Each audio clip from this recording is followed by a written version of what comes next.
Good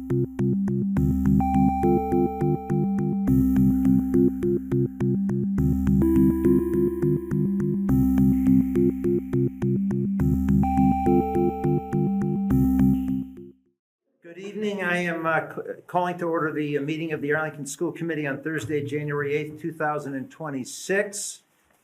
We have an important agenda. I want to thank all of the school leadership for being here.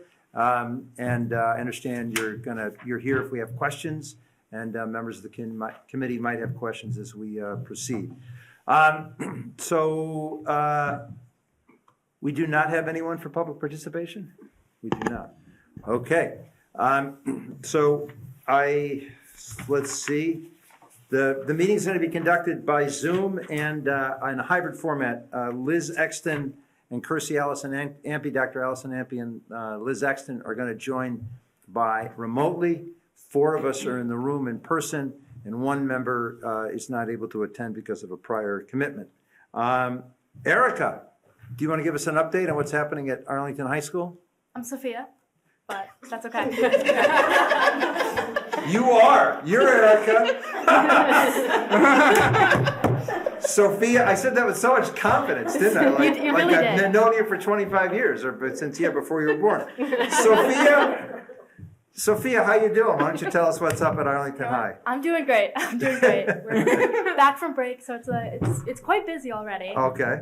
We have the end of quarter 2 quickly approaching. All of those midterms are coming up.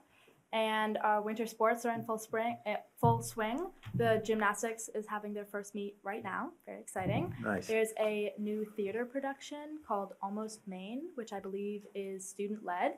There's also the Battle of the Bands is coming up very, very soon. Very excited for that. The underclassmen semi-formal ticket sales are happening. And then we just had a music concert / practice at the high school for senior districts, which was very cool. Yeah, lots happening. Nice. Thank you very much, Sophia. Erica, do you have any updates from the AA? No, I don't. You're just glad to be Good here. see you all. Yeah. They keep mistaking Happy you New for a Year. student over at Arlington High. Take it well. Okay,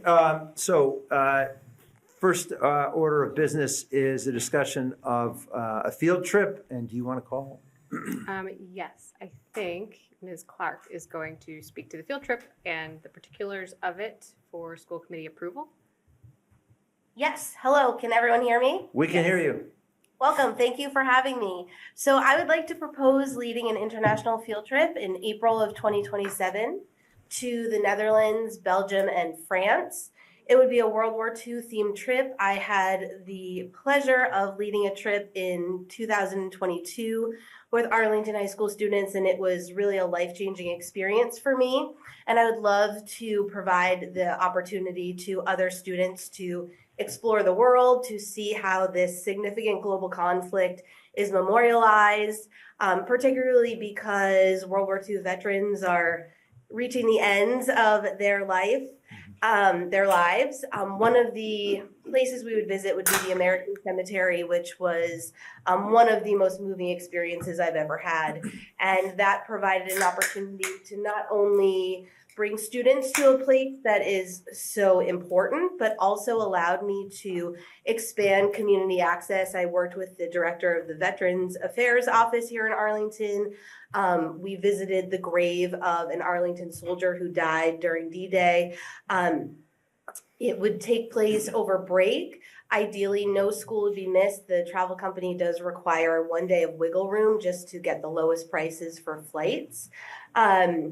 But I think the opportunity to visit 3 different countries, particularly focusing on an event that is covered in 2 of the required history courses, the world history course that most 9th grade students take, as well as US 2, which most 11th grade students take, as well as to tie in exploring landscapes, whether they're urban or suburban or rural, and for students just to have an experience of finding themselves in places where their first language might not be dominant, where their cultural ways might not be the ways of the places they are, to expand their global experience as well. Great. Thank you very much, Ms. Clark. Any questions? Hi. Gittleson. I'm looking at the documentation and I might have just missed it. How many students would be able to go on this? Roughly 44 students would be able to go for us to maintain one private coach bus. Okay. Any other questions? Okay, can I have a motion to approve the trip? So moved. Motion by Mr. Schlickman, second by Ms. Sadat. Second. Okay, thank you. We do have to do any more discussion on the motion before us? No discussion, okay, so we'll take a vote. Dr. Allison Ampe? It's a Yes. roll call, because we're in remote. Ms. Sadat? Yes. I figured that out. Ms. Gittleson? Yes. Mr. Schlickman? Yes. And Mr. Thielman votes yes. It's a unanimous vote. Congratulations. Excellent. Thank you so much. All right, have a great trip. Take It sounds care. really exciting. Thank you. Okay, so the next part of the discussion, this is going to be a presentation by Dr. Homan. I want to thank Dr. Homan for the effort that she put into this over the past, over the break and over the past several weeks in helping or thinking through some very difficult decisions. I know it's not an easy thing, and I know there's been meetings with the faculty and the staff about this, and we're here to listen to Dr. Homan's presentation. Then we're going to take questions from the school committee, and the school committee is encouraged and welcome to ask the school leadership, in addition to Dr. Homan, any questions they'd like. Okay. Thank you, Mr. Thielman. Good evening, school committee members and anyone who's watching from home, and to so many members of our incredible leadership team who are here. I know that they are here also willing to answer any questions that the committee might have that they're better suited to perhaps answer than I am.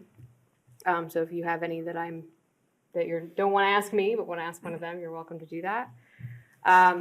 I'm going to try to move slowly through this presentation. I'll pause midway through for any questions that folks have to make sure that all of you and anyone who's watching at home is able to follow what's probably a lot of content to process and understand. I want to start by sharing a little bit of context for what brings us to this conversation and tonight's presentation. It's been clear for several months that the town of Arlington would face a major budget deficit in FY27, and that we would need to develop two budget proposals for the 2026-27 school year. As we got closer to budget season, it also became very clear to me and several members of the school committee that waiting until June for an override vote, which is what Arlington has done occasionally in the past, could be really devastating to the work of APS and some of our hiring practices.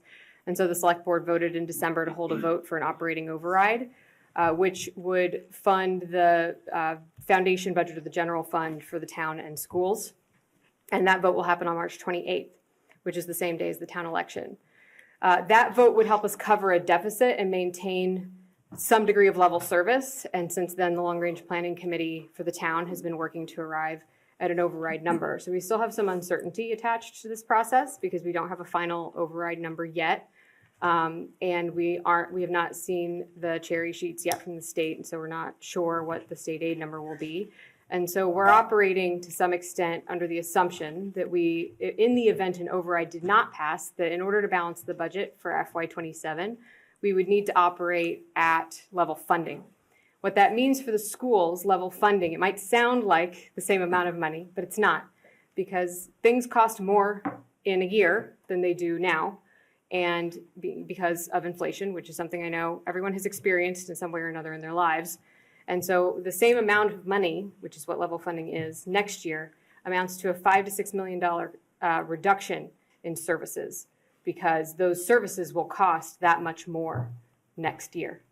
And so we need to plan then for that much in reductions in the event an override does not pass. Hopefully, we don't end up needing to execute on those, because they would be, as I'm going to talk about and outline in a little bit more detail, a lot more detail tonight, pretty devastating to the work of the schools.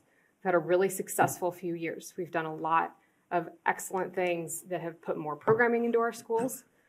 We have an increasing number of our students excelling in their academics as well as in their pursuits that they're interested in and their extracurriculars. The strategic work we're doing as a district has had a positive impact on the goals we set in the strategic plan. that was adopted by the school committee and developed by members of our community. We have an increasing number of families in Arlington choosing Arlington Public Schools as a result over private schools or other options, and we have more programming available for those students to choose from.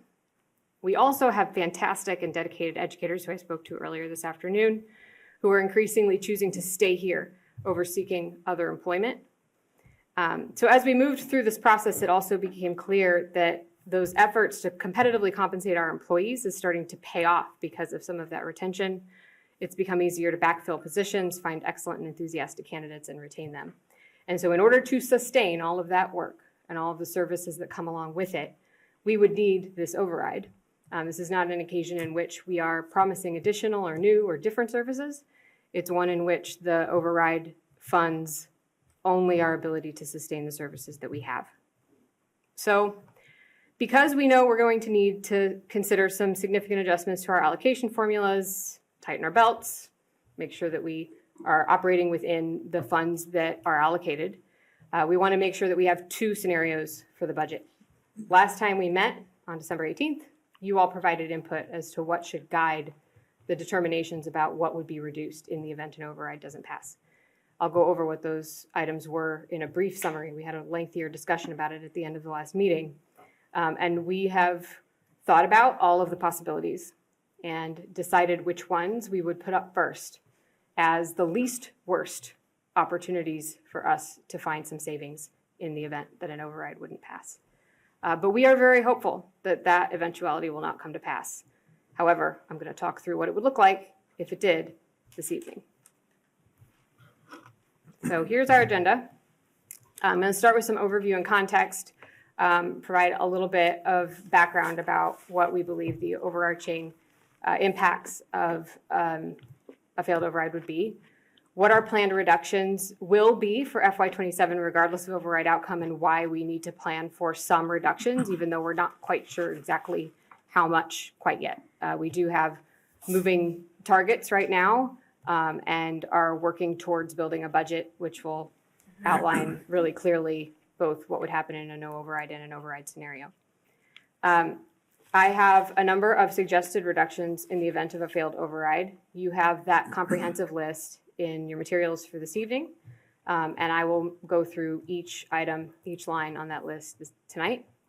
And then I will talk through a few alternatives that you could consider in the event that you wanted us to take another look at any of the scenarios that are on the suggested list.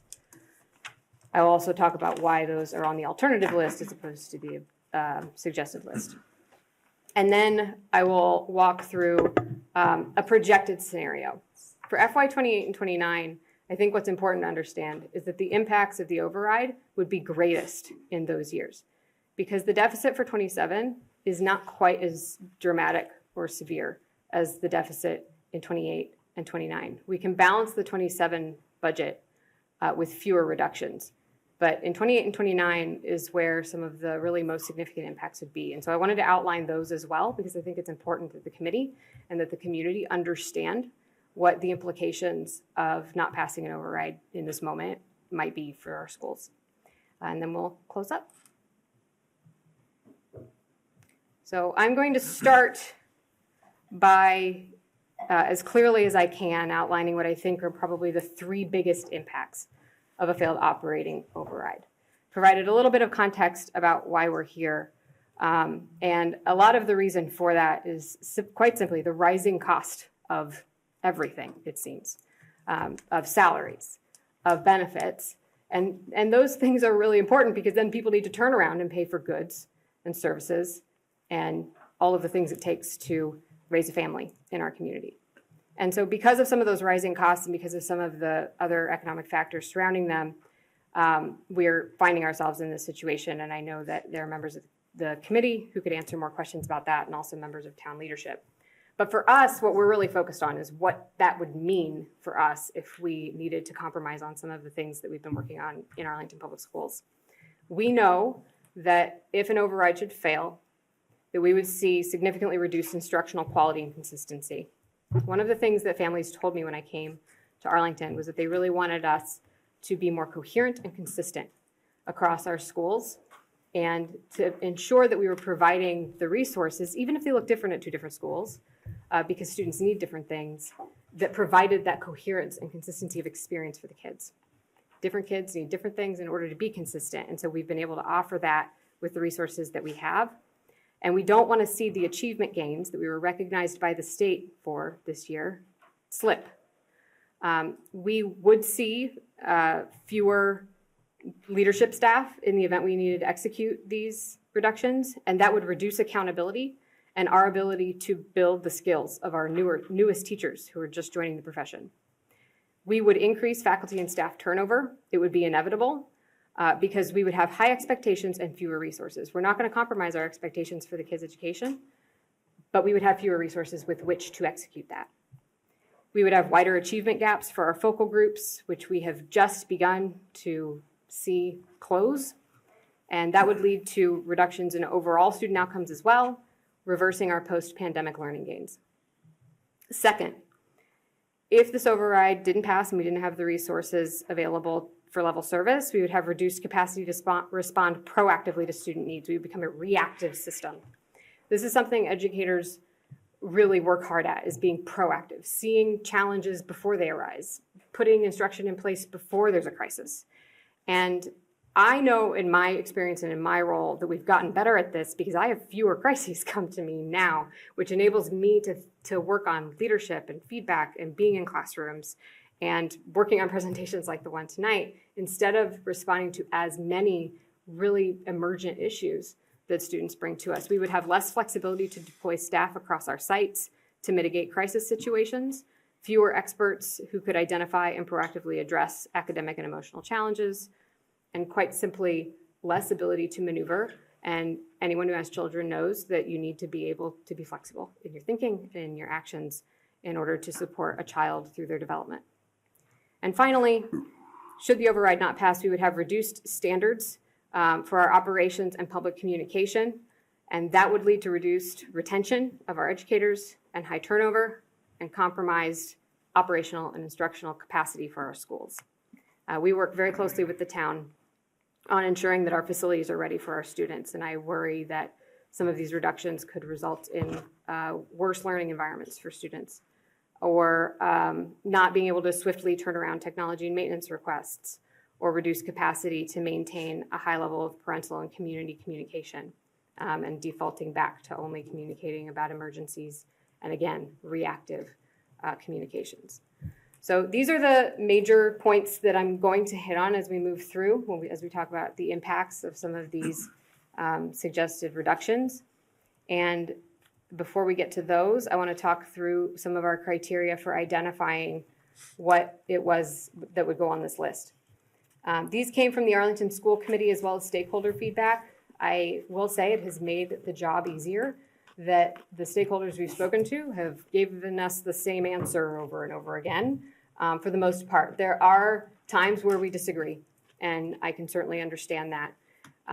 But it was very clear that the committee and the community wants us to minimize the impact of students as much as possible if we have to do reductions, especially our students in our focal groups. That there's a desire for us to continue our focus on providing an equitable education that lifts all of our students up and provides for all of their achievement.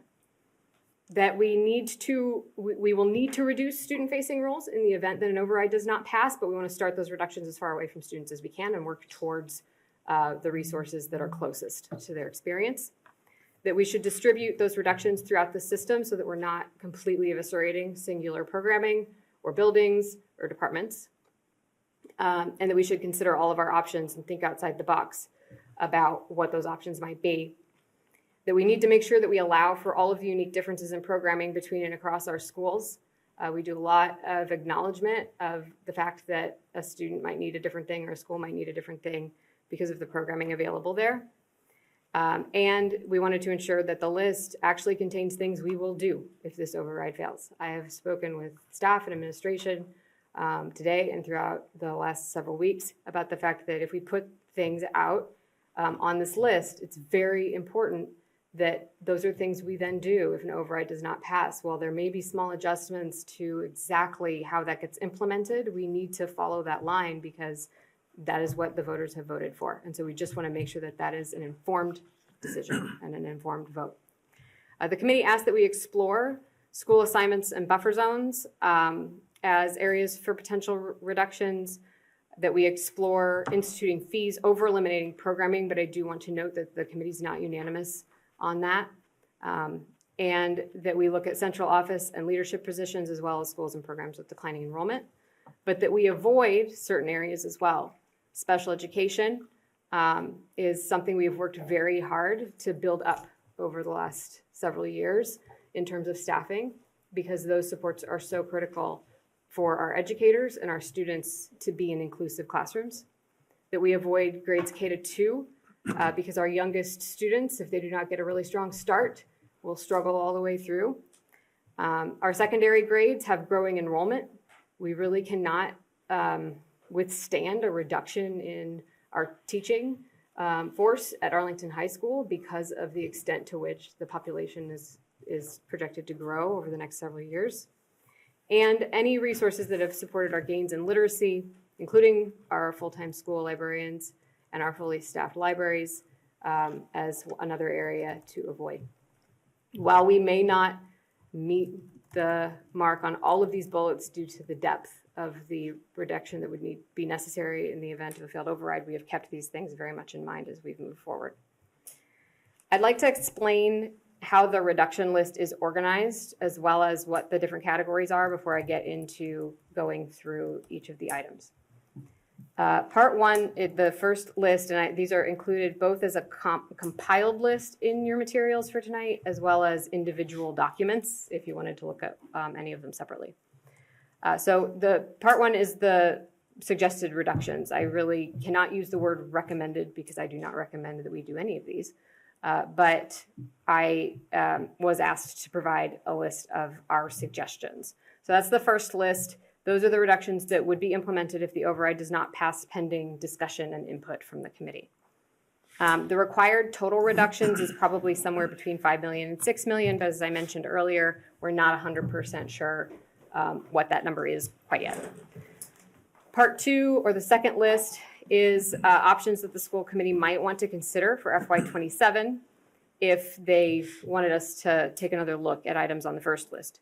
If the reductions in part two were not to be implemented in FY27, some of them would likely need to be implemented in future years should an override not pass. And then the longer term implications in part three is a very rough picture. It is not complete, it is not exhaustive. The extent of the reductions we would need to do if we were to not pass any overrides before FY28 is really quite deep. But this is to start giving a broader picture of what the impact could be if an override bid were to fail.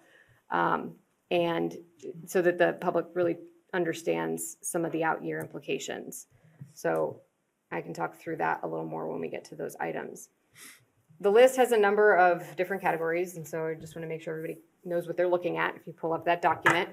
The leftmost column provides a reference number, and when we were building these out, we were sort of thinking in categories. So we would consider, okay, if we were to do adjustments to our model, our staffing model for how we lead in our curriculum departments, what would that look like? It could look like this, or it could look like this, or it could look like this. And oh my gosh, all of these are awful ideas, but what would it look like if it actually looked like that? And so we worked through them as individual scenarios tied to a category. So the first number is the category. And we tried to give each scenario, it's a category with some other scenarios. And the categories are sort of defined by the areas they would impact, the types of positions they would impact, and the types of reductions in that category. They might be primarily defined by function, by level, by department. It sort of depends. Then there's a scenario number, a short description.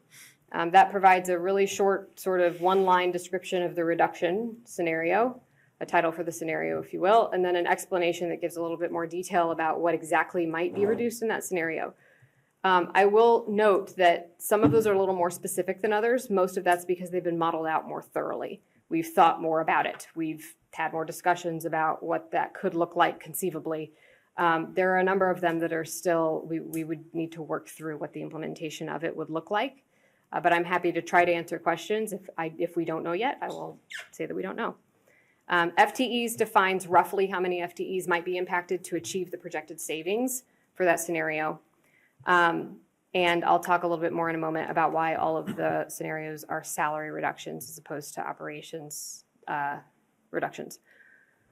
The overlap is indicating mostly to the committee which scenarios are financially linked to one another. So if there is an overlapping scenario, if there's a number that goes to a scenario in that column, it means that you can't, they're meant to be swapped with one another.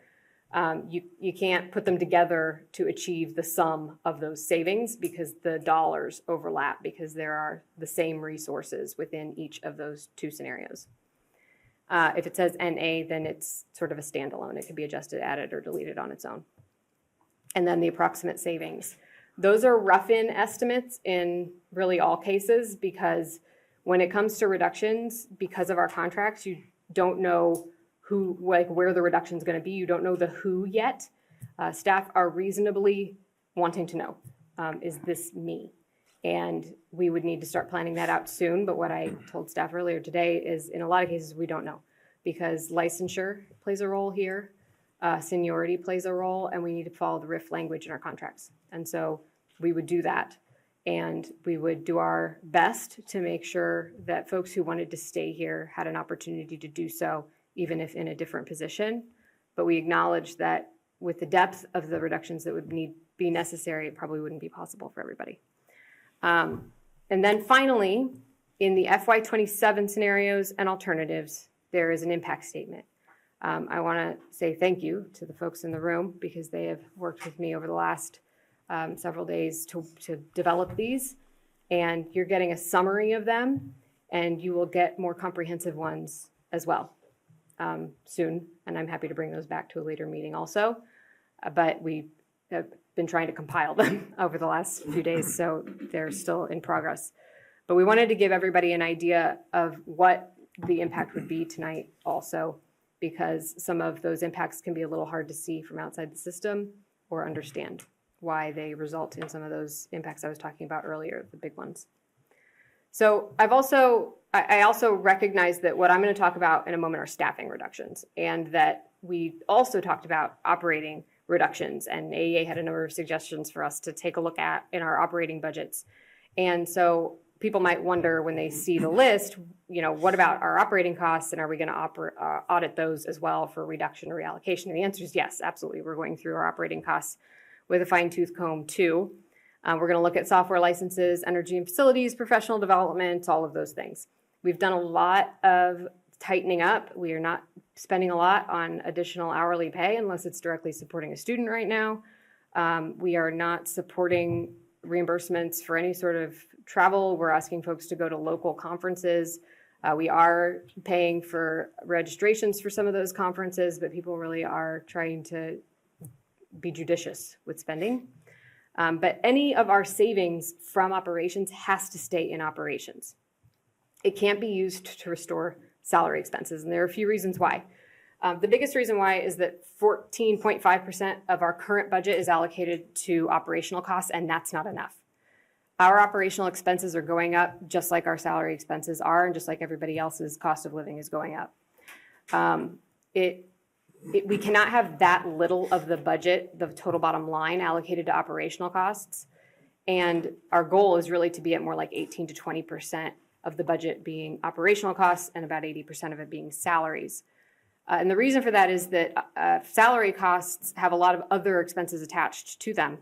And it's good budgetary practice for an organization like ours, a service organization, to maintain a level at about 80%, 20% when it comes to salaries, because salaries also cost the town in benefits. And so there are impacts to the overall bottom line that then impacts the schools that's over on the town side of the calculation and that we need to keep in mind. And the more of our operating costs that salaries eat up, the more it will continue to eat up. And so we need to do a correction to make sure that we're going to be whole in the FY27 year. And we're not alone in this. Other school districts are experiencing the same thing, and so is the town. I talked with Mr. Feeney about this recently. So everybody's undergoing this effort as well. So we will be auditing operations, and we need to find more operational dollars. We cannot save salaries by assigning them to dollars that were otherwise operational. Okay, now we're going to get into the weeds and talk about what our reductions would be. I'm going to start very briefly by naming that we need to plan for some reductions in force for FY27 regardless of the override outcome. Even if an override passes, we need to reset that operations number I just showed. And so we are looking at where we can trim from that will not have an impact on folks like not being able to have a job in the Arlington Public Schools if they want one. If the override passes, we will be able to find homes for folks and roles for people who want to stay in the Arlington Public Schools. These reductions are not so deep as to not allow for that. But we will need to be considering some of these. This list looks a lot like what a reduction list might look like in a budget in previous years. Every year we define efficiencies and additions. So the efficiencies for FY27 that we are working through right now and considering is to reduce any non-student facing positions that were budgeted in FY26 through attrition, retirement, or reassignment. We already have a number of vacancies that we have held that are non-student facing positions, and we don't plan to backfill those. So those constitute the 7 to 10 FTEs that you see there. So these are positions that are already not filled that we don't intend to fill. We could look at paraprofessionals in roles that are not regulatorily required. So that essentially means general education paraprofessionals who don't work with students with IEPs providing services that are in an IEP. We don't have a lot of these positions. We have some, and these positions offer a lot of operational flexibility to our schools. They support students at a moment's notice. They jump into a class to backfill a teacher who's absent. So we would lose some flexibility. We lost some flexibility this year when we reduced building substitutes to a lower level at our elementary schools. But this is a place that we could consider some reductions if we had some attrition in those positions. And then we also want to take a look at our elementary specialist schedule, be really clear about what constitutes a full-time FTE, and make sure we equitably distribute those roles across our schools so that we're using teachers' expertise according to their license and using all of their time to make sure they're teaching that subject area, like art, for example. And so those are things we're going to look at no matter what. And we're hoping that that will help us identify some savings for the year ahead. If an override does not pass, here are the planned reductions for FY27. Oh wait, no, sorry, we're still on planned reductions. Sorry, I have a lot of lists in my head. So these reductions would total 12 to 25 FTEs. It would be somewhere in the realm of $1 million. That's what we need to plan for. That resets operations at around 12%. And so that's our goal. 18%. It's 12% now, 18%. These reductions will present challenges. We think that we can manage the impact and do some resource allocation that will make it not be too impactful. Like I said, we have holds on a number of these already, and we need to make reductions regardless. Now we will move on to the main event, which is suggestions for FY27 reductions in the event of a failed override. So I'm going to go category by category and talk through each of the potential reductions. The first category is consolidation and reduction of central office roles and departments. The order in which these will go is in keeping with what we were asked to do, which was to start at the top of the organization and work our way towards our students. So first, we would look to consolidate full-time specialist functions in central office across multiple offices. This would be looking for like roles, folks who do similar things and have similar expertise, and consolidate those functions to the extent possible so that those people can still support those functions and still do those things, but they may not be able to do them with the speed that they do now or with the same degree of capacity as they do now. A couple places we might consider looking is grants and communications, which was a role that was combined at one time. Consolidation of functions in our finance offices and payroll. Consolidation of functions in our equity, access, and opportunity office and our welcome center, both of which serve our full community, and possible elimination of any additional central office positions, particularly if we end up with a vacancy. Perhaps we can consider not filling it and moving someone over into that role. I do want to name, however, that we are plus one person in central office today compared to FY21. And so we really have done a lot to try to make sure that we are purposefully allocating the resources we have in central office. We've renamed some positions. We've adjusted a lot of positions. We've restructured some positions, but we've also eliminated a lot of positions in the central office. We have a lot of empty desks in the central office right now, and we do not have a whole lot of places to trim. And so these reductions would mean slower response times, slower turnaround in the business office, slower turnaround by our special education office, and some limited functions at the district level when it comes to supporting our schools with their operations. We would also reduce non-operational functions. Another option would be to reduce the non-operational functions of our equity, access, opportunity, and community engagement departments. This one is tough because both of these departments are very strategic and have been built into our strategic plan, planned for prior to my arrival. Dr. Thomas and I came on at the same time, actually.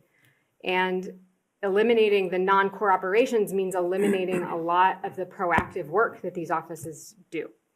So the core operations of these two offices, for those who are not aware, include oversight of enrollment and registration, website management, emergency communications, and compliance reporting.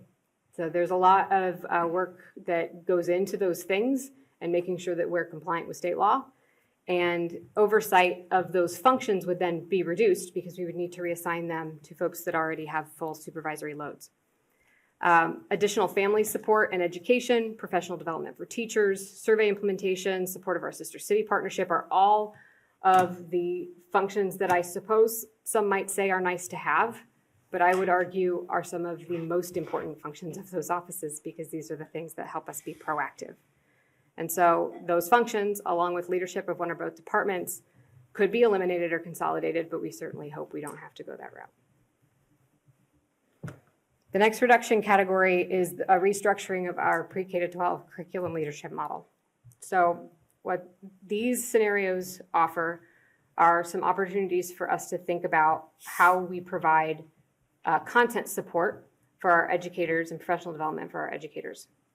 We could look at creating shared teacher administrator roles in specialist departments. We would have to impact bargain with Unit A and AAA in order to share roles across units like that.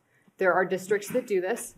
It is a model that other districts have deployed, often smaller districts than us.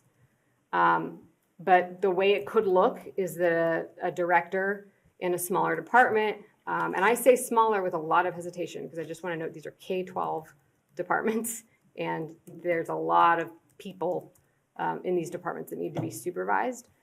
But they would teach for part of their time, be an administrator for the other part of their time.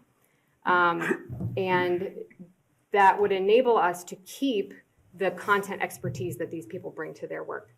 And we did look at several scenarios, and you'll see some in the alternatives for this as well, one of which would be to sort of pull different departments together into one huge department, for example, like health and wellness and counseling and social work. But what you do when you do that is the person leading the people doesn't have the content expertise for all of those folks. And these are really intended to be content experts who can help a teacher of history teach history, or can help a teacher of music teach music and know the content and what the best practices are for teaching that content. So this is the recommendation, and then there are some alternatives that are other models, but that's why this is the recommendation. Another thing we could look at is restructuring our elementary coaching model.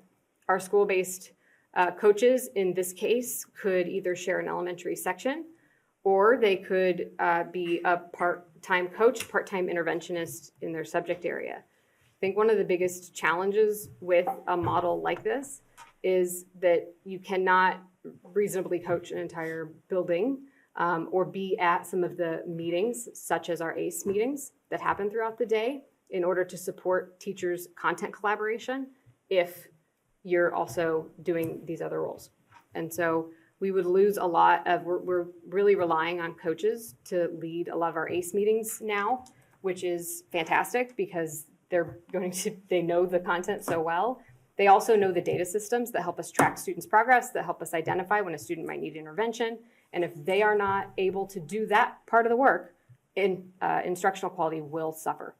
And so these mechanisms, our content directors and our elementary coaches provide a lot of support that improve instructional quality because they give teachers a collaborator, a thought partner, somebody who is able to provide feedback and has a wider lens because they're out in multiple classrooms all of the time and are able to build our consistency and our coherence across the system. I'm a huge believer in coaching and in the impact that a really strong coach who is very much aware of what it's like to be a teacher can have on a school, because it's a person who's not an administrator who can come into your classroom and help you teach your content. And it's hard to place or explain kind of what the value of that is, but it's akin to things like rounds that doctors do. You need this professional development and guidance, and this is on-site, everyday professional development and guidance, and it's critical. All right, next category. So this category would reduce school building leadership and administrative support. The first scenario would be consolidating and restructuring our elementary principals, assistant principals, and that would involve sharing across schools or combining with special education coordinators. I started shortly after elementary assistant principals were instituted in Arlington, and I was so excited that Dr. Bodie supported that right before I started, because what we were able to do right away when I got here was do professional development for leaders, because we had coverage at the buildings. And then we were able to make sure that our principals could be instructional leaders. And that is what will suffer. And they've told the committee that. They mentioned that when they came to talk about their school quality plans. And so loss of these positions does a number of things. First, we lose the ability to have building leaders who are instructional leaders, because they will be doing a lot of the operations and response to discipline and all of those things that our incredible assistant principals do. We would also, if we did the combination with special education coordinators, potentially lose some of the expertise that we get from those individuals who lead special education across our elementary schools. It's possible there are other models for this as well. The way that we're looking at this is trying to think about, okay, how can we consolidate administrator roles? But the expertise that a coordinator brings to the work and the expertise that an assistant principal brings to the work are very different. And we need both in order to continue the work we've done to improve special education and to improve instruction at our elementary schools. We would also take a look, if we needed to do this, at administrator positions at the secondary level. We would probably use caseloads to figure out how to do this, and look at one administrator per 300 students. That would raise our school-based administrator caseloads by at least 50 students per administrator. And they already have hundreds of kids that they're being responsive to depending on what comes up. And so what would happen is that if you have multiple students who need support at a given time or multiple teachers who need support at once, that administrator is not going to be able to get to all of that in a day. We might struggle with compliance and reporting. We might struggle with our ability to call families back in a timely manner and follow up. And we will, and I know this to be true because we've experienced it in times when we're shorthanded, struggle to follow up with educators who want to know how it went and what happened and whether they should adjust what's going on to support the students in their classes after an administrator has worked with a family or a student. And then finally, we could take a look at administrative assistants at OMS and AHS with consideration for school-based enrollment and some of the administrative responsibilities, see if we can't streamline some things to reduce some of the demand and need. That said, administrative assistants at the secondary level have a really unique load of work that they do to monitor attendance and follow up on it for hundreds of kids, thousands now at OMS and AHS in a building. And so this would be a pretty significant reduction. All right, next one. We would also take a look at operational functions across the district. This is looking at our shared departments with town and schools. We could reduce facilities maintenance staff. This is more than a little bit concerning to me because most of the time, and this is true also in special education, if we need to fix something, we need to fix something. So we still have to call somebody to come in and fix the thing. We right now have some vacancies that we could avoid backfilling. We could go from 2 budgeted plumbers to 1. However, we would then need to, if we needed a plumber and that one wasn't available, call in a contractor. This would delay responses to service tickets and rely on contracting some of the work. And then the facilities director has said that we could also plan for 1 additional FTE from either custodial or maintenance, and we would need to decide where that would come from, but it would be challenging to decide because I would argue we need more custodians right now, not fewer. We would also take a look at information technology technicians. These are the folks that follow up on help tickets from all over town, including from students and families. We could reduce 2.0 that are serving school and town departments. It's worth noting that all of our IT technicians are funded under the school budget, but the leadership is funded under the town budget. It's part of how we split that out. And so we could take a look at that, but it would also result in a loss of services for our colleagues on the town side who need those services too. So I'm going to pause here. That is the total suggested reductions for FY27, but only in central office, school administration, district operations, and curriculum leadership and coaching. We really tried to keep as much of that reduction list in this zone in order to avoid impact on students, which will come next. The total here gets us to about half of where we need to be at 2,510,000. It reduces 29, almost 30 FTEs in these areas, and that constitutes about 10% of the staff in those areas. Needless to say, it would be very difficult to maintain accountability, to maintain supportive operations, and to maintain the service level that we provide to our schools. And I know all of those folks in those roles and all of those roles to be critical to the effective functioning of the school district. I'm going to pause here for questions about any of those. Thank you so much. I can't imagine how much work went into doing this difficult work. My question is related to discussion or a question that I had raised prior to seeing these final recommendations. The kind of thinking about the considerations of differences across elementary schools in terms of the communities they serve. So whether they have SLCs, differences in number of focal group students, things like that. How is that going to be integrated into decisions around, for example, assistant principal reductions, et cetera? Right. So if we were to entertain any sort of combination of administrative roles across expertise areas, we would also look at the expertise they offer for specific student populations at that school. And it's actually really difficult for me to give you a scenario in this case because this is one of the murkier models. We would have to really go look at the data for each school, look at the expertise of our educators, and think about what could work best and be the best fit for folks under whatever the new model was. So the first thing we would do is say, okay, we know we have SLCs at these schools. We know we need special education leadership support at those schools in some form. What are the special education leadership supports we could put in place or that already exist? Let's make sure those are locked in and that we're clear about what that role is. And then now let's look at what our leadership model is going to be and think about who brings which expertise. And so therefore what the best match might be from the educators who we have in the system. And so there'd be a process, something like that. It would involve a lot of data crunching, looking at caseloads, looking at trends over time too, because if we know that a program's likely to grow because of what is coming our way from another program or another school, then that's worth factoring in.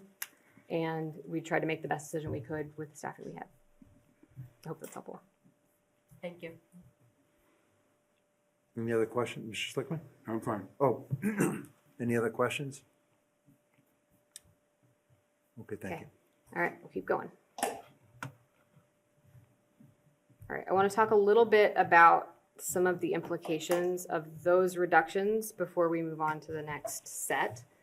I do think that, it's a bit of a euphemism, but I think it's a good one, that when people leave an organization, they're leaving their supervisor more often than not. That poor leadership is what makes retention struggle. And I think that that could be true here, not because we don't have excellent leaders, we do, but because they'd be stretched so thin.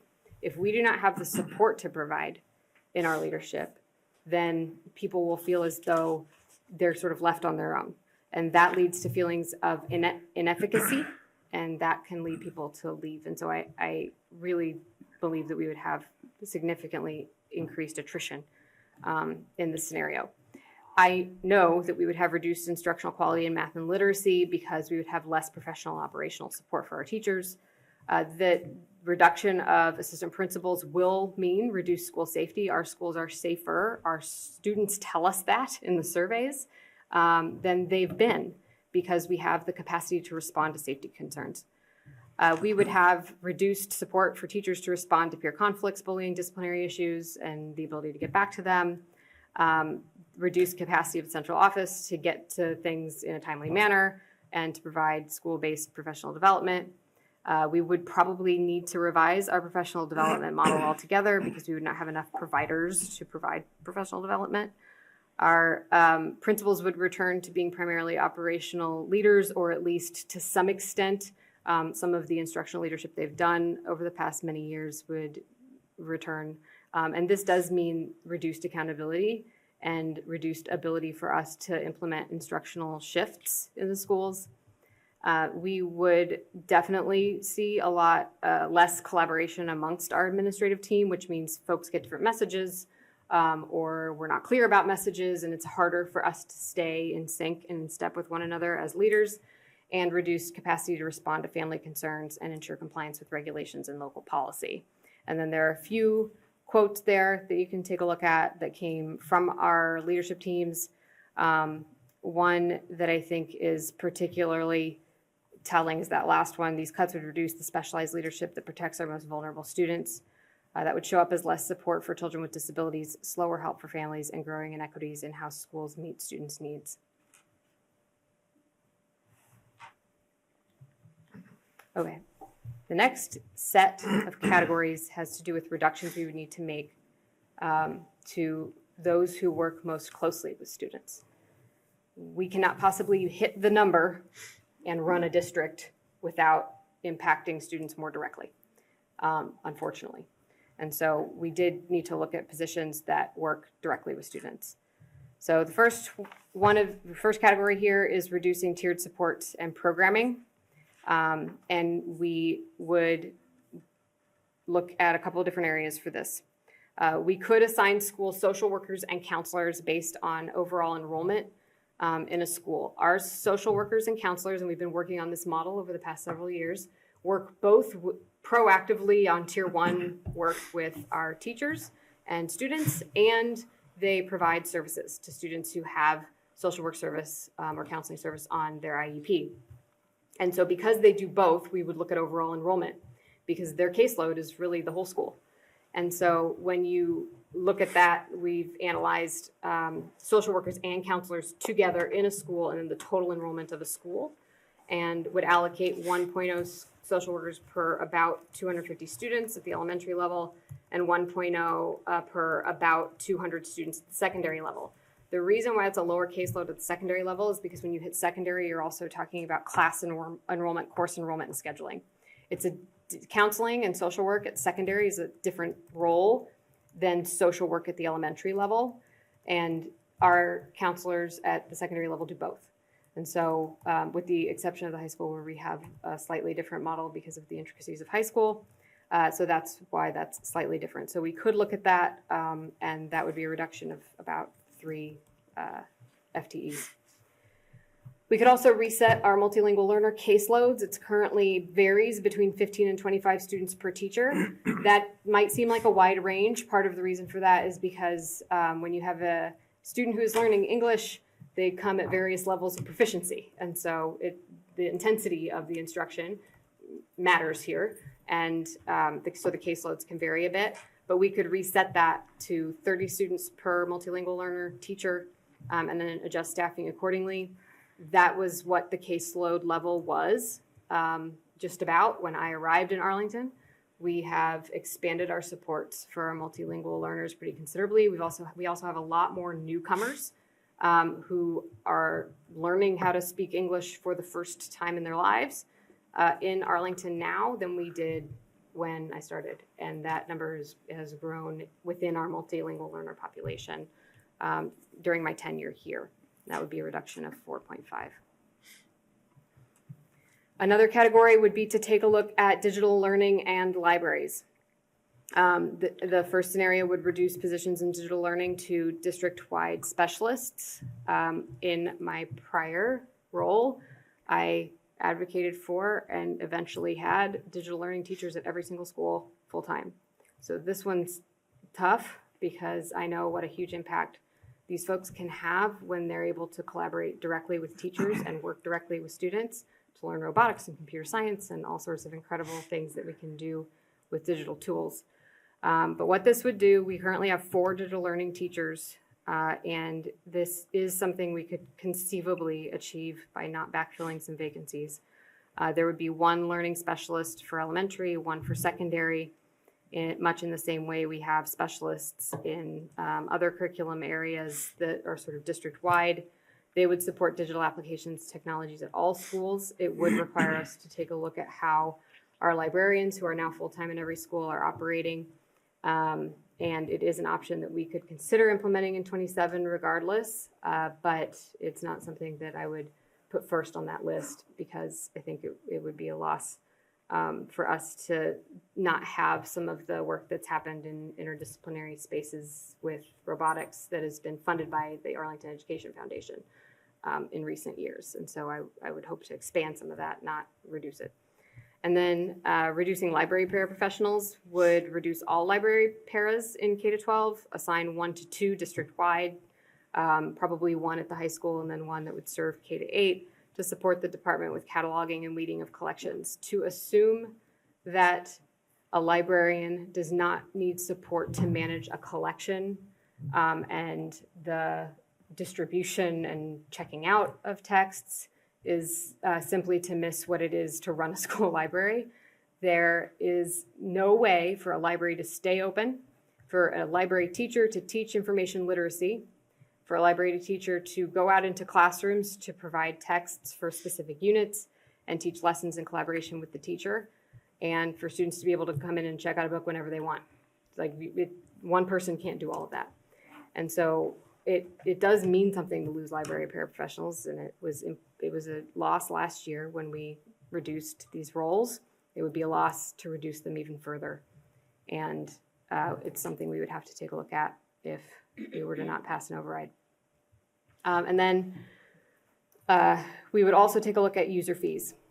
We have had user fees in the past. We are also exploring additional user fees, which is in some of the alternative list. We would need to re-implement athletic fees to cover the cost of coaching stipends, at least. This is the least impactful option for reinstituting athletic fees.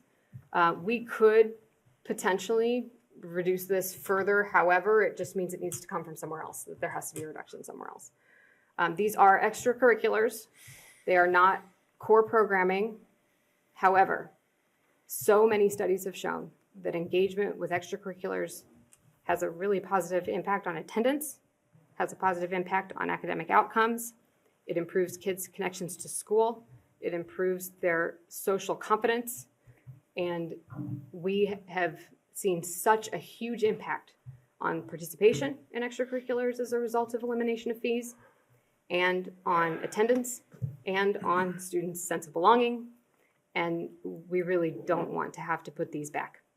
At our current participation levels, the athletic fees at this level of reinstituting them would equate to about $433 per student per sport if we were to calculate it that way. I'm not saying we will. This is just an example, but it's to give families an idea of what you might be paying.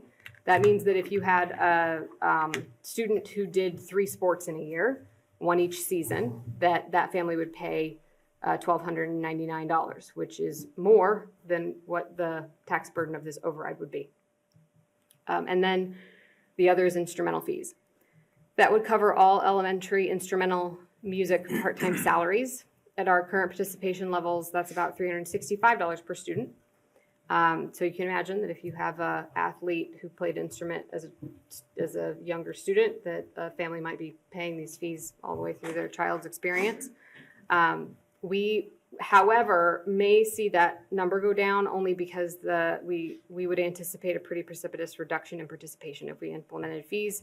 We took a look at what the rate of participation was prior to taking the fees out, and the participation has grown over 30% since we eliminated the fees. So we would really hate to see that happen to our instrumental music programming, because the obstacle, the barrier of the fee, despite the fact that we tell families that if that's a barrier, they should tell us and we'll help them with it, it is a barrier.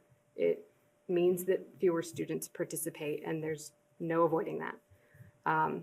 So we don't want to do it. And then finally, we would need to take a look at class size. There's just no way to do that and protect some of the things we know we want to protect, do this reduction without having an impact on class size. So we could take a look at reducing LCs at the middle school level marginally in FY25 or FY25. Oh my gosh, I don't even know which fiscal year we're in anymore. FY27. This would reduce 6th and 7th grades to 4.5 LCs. It would keep 5 LCs at 8th grade.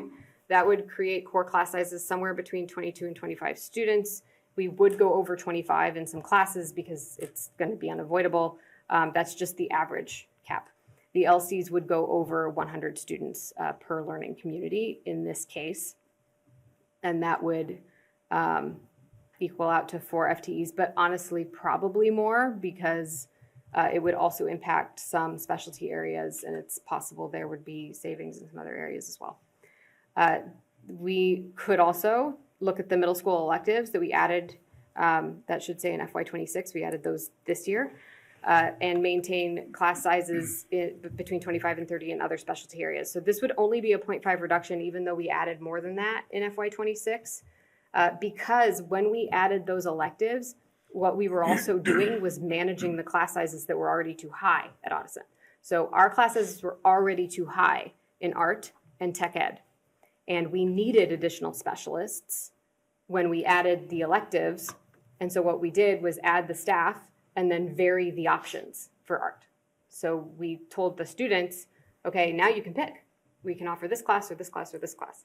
And they choose which art they want to take, but they still have to take art, and we still need to maintain class sizes that are manageable because the classes have grown so significantly. So what you'll see further down in some of the alternatives and the 28-29 scenarios is we could eliminate all of the elective pieces and just keep the standard art class or the tech ed class, but that would mean class sizes over 30 because they were just about over 30 or were over 30 prior to us instituting those roles. So this only eliminates 0.5, and it would be up to the principal's school to figure out what would go.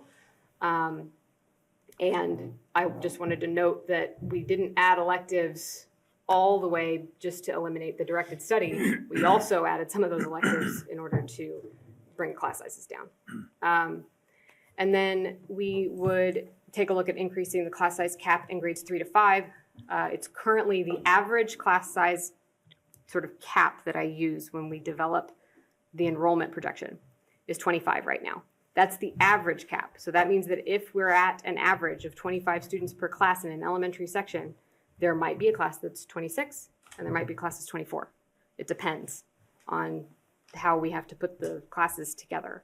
So that's the average cap. And we would reset that from 25 to 27 in grades 3 to 5, maintain current class size caps at K to 2 at 25. So that would stay the same. And that would include a reduction of 9 elementary sections district-wide compared to level service. We would have a reduction of 2 elementary sections district-wide at level service. Keeping it at 25, we're going to have a reduction of 2. And so that will help us offset what will need to be some additional sections at Arlington High School. But this would allow us to take more of those elementary sections out. However, it would mean higher class sizes, both in specials and further reduction of elementary specialists and reduction of elementary teachers and more crowded classrooms and more difficulty providing tiered services and doing intervention in an inclusive way in the classroom, which is something we've been working on for quite a while. All of that totals almost 3 million, which gets us almost to the mark we were trying to reach of about 5.6 million. It equals another 27.8 staff members, and that's about 4% of our staff in student-facing positions. I will again reinforce that the impact of this would be reduced retention because all of our educators would have increased caseloads and class sizes. We would be operating with all of the other losses, and we would have inadequate crisis response supports from lowered numbers of social workers in the district and counselors. We would reduce our access to tiered support and resources in mental health. Another scenario has nursing and counseling. I actually swapped those out at the last minute. But regardless, those roles are really critical to intervening in moments of crisis or heightened need. It would reduce our teacher connection and attention for each student in a larger class. Like a person only has so much capacity to get to every kid in the course of a class period. It would undermine our efforts to implement interventions with enough space for small group and push-in instruction, so students don't feel like they're being excluded from core instruction. We would need to do more pull-out instruction. We would have compromised access to arts and athletics programming that have in Arlington in our outcomes with students, improved connections to schools, student attendance, and student outcomes, all of which would lead to declining student achievement, reactive instead of proactive protocols, and widening opportunity and achievement gaps. Here are a few quotes from our educators explaining what the impact of some of that would be. The larger middle school classes means fewer adults who know each student, weaker connections with our families, more kids getting lost in the crowd. We all know middle school is quite the time for students, and they do need attention at that age. We would hate to make middle school an even bigger challenge for our students. Larger elementary classes would mean less teacher time for each child, more behavior challenges, diluted supports. Bringing back athletic fees is putting a price tag on belonging. It forces families to decide whether they'll give their child access to something that they love, reduces access to sports, and the opportunity for students to play because they're curious or because they want to. It would reduce participation and take away one of the strongest ways students stay connected and engaged with school. And if we cut our counselors and social workers, that means students wait longer for help. They miss critical support. We're doing a lot less prevention and a lot more reaction for our most vulnerable students.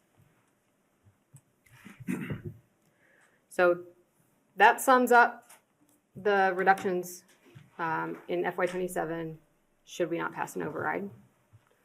And I'm not 100% positive that that's exactly the number we're aiming for, but it's a pretty big number, so we'll stop there.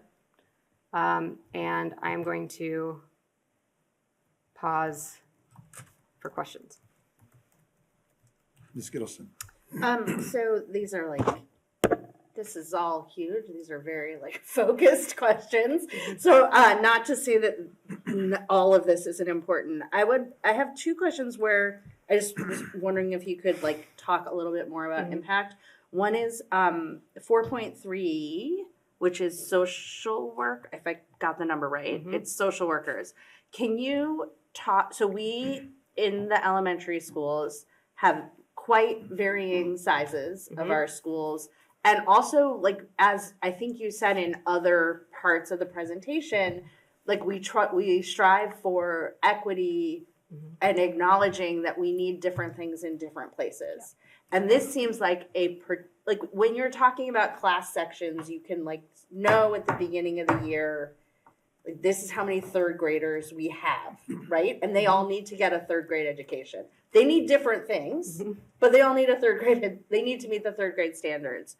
This seems like a much harder thing to do when we're talking about assigning social workers and counselors because we have new kids in and out of the district. Kids have things happen in their lives that change their needs for these services.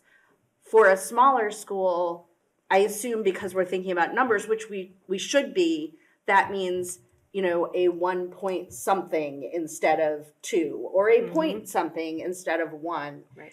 And I don't know that there's an answer to this question, but how have you all thought about that? You talk a little bit more about those impacts. So this is one of the ones where we had a scenario and we talked to some administrators and they said, no, don't do that. And then they told us, do this other thing instead. So in order to try to help give some context to this question, I'm going to ask if Ms. Rubino and Ms. Donato would come up. Are you guys okay with that? Come here. Thompson has 2.0 right now, correct? Yes. And the Ottoson, we just added a counselor to last year. And so both of those considerations were about ensuring equity and that we would, equity at Thompson, that's why Thompson has 2.0. Social workers at the school, it's a bigger school, different needs. So I'm hoping you can talk a little bit about why that's helpful and what sort of how that is used and what that day looks like for them. Ms. Rubino, we added that additional counselor in part because of the model that we use for counseling at Ottoson and how that allows for collaboration across the learning communities. So why don't you start, Karen, and then. So at Thompson, our social workers are IEP grid service. Part of their job is that. Part of it is that they respond to students who are in crisis. They run social skill groups, lunch bunches for students who might just need intervention or that come up through our student support team discussions that we're trying to provide some intervention before we make any other recommendations. They also respond to students who flag in our panorama survey, who might need some additional support based on some of the answers that they were given. So they run groups for 6 to 8 weeks at a time with particular students addressing particular needs. And just day-to-day operations of supporting students who just need a check-in or something has come up at home and the parent makes us aware, they reach out directly to the social worker and ask for a check-in with their student to see if they can offer some support. And also that support with families, if families reaching out saying we're in need of particular things, providing resources and guidance for that. And also for the staff, if students are struggling, providing that conversation and opportunity to be a thought partner for staff members of some strategies and things that they can implement, whether it's for a particular child or for their classroom to help their classroom community be stronger and more responsive or respond in a more appropriate way to particular things that are happening within the classroom. Anything else to add, my elementary colleagues? I think attendance is. Come here, gotcha. Oh, sure.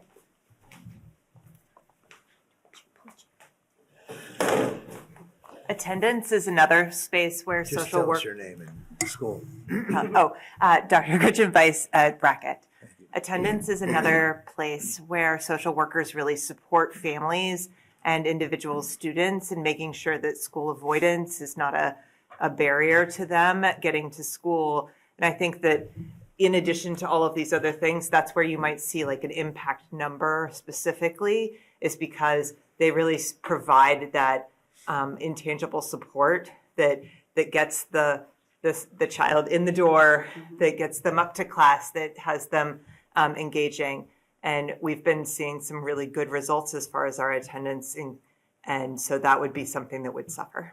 And I would just add also at the elementary level that our social workers and school counselors also with our SEL, so it's director of counseling and SEL, and SEL we know is a curricular area, and I was hoping Dr. Weiss, you could talk a little bit about how right now at the elementary level, you have been able to fully implement our second steps curriculum with the assistance of the social workers to do that in your classrooms. Right. So we've implemented Second Step throughout K-5, which is an SEL program, and our social workers really work specifically in the bullying prevention part of that curriculum. And so they teach that in conjunction with teachers, really helping think about the skills and giving kids really proactive language and working with each other and being able to do all of the things that we want them to do for deeper learning. It's like they're giving them the skills so that they can interact with each other, so that they can support each other's ideas, that they can think beyond themselves. It's a really essential part of teaching the whole child. We spoke when we did the budget, before I turn it over to Principal Rubino, about social work allocations, because we had added some partial social workers, some shared ones.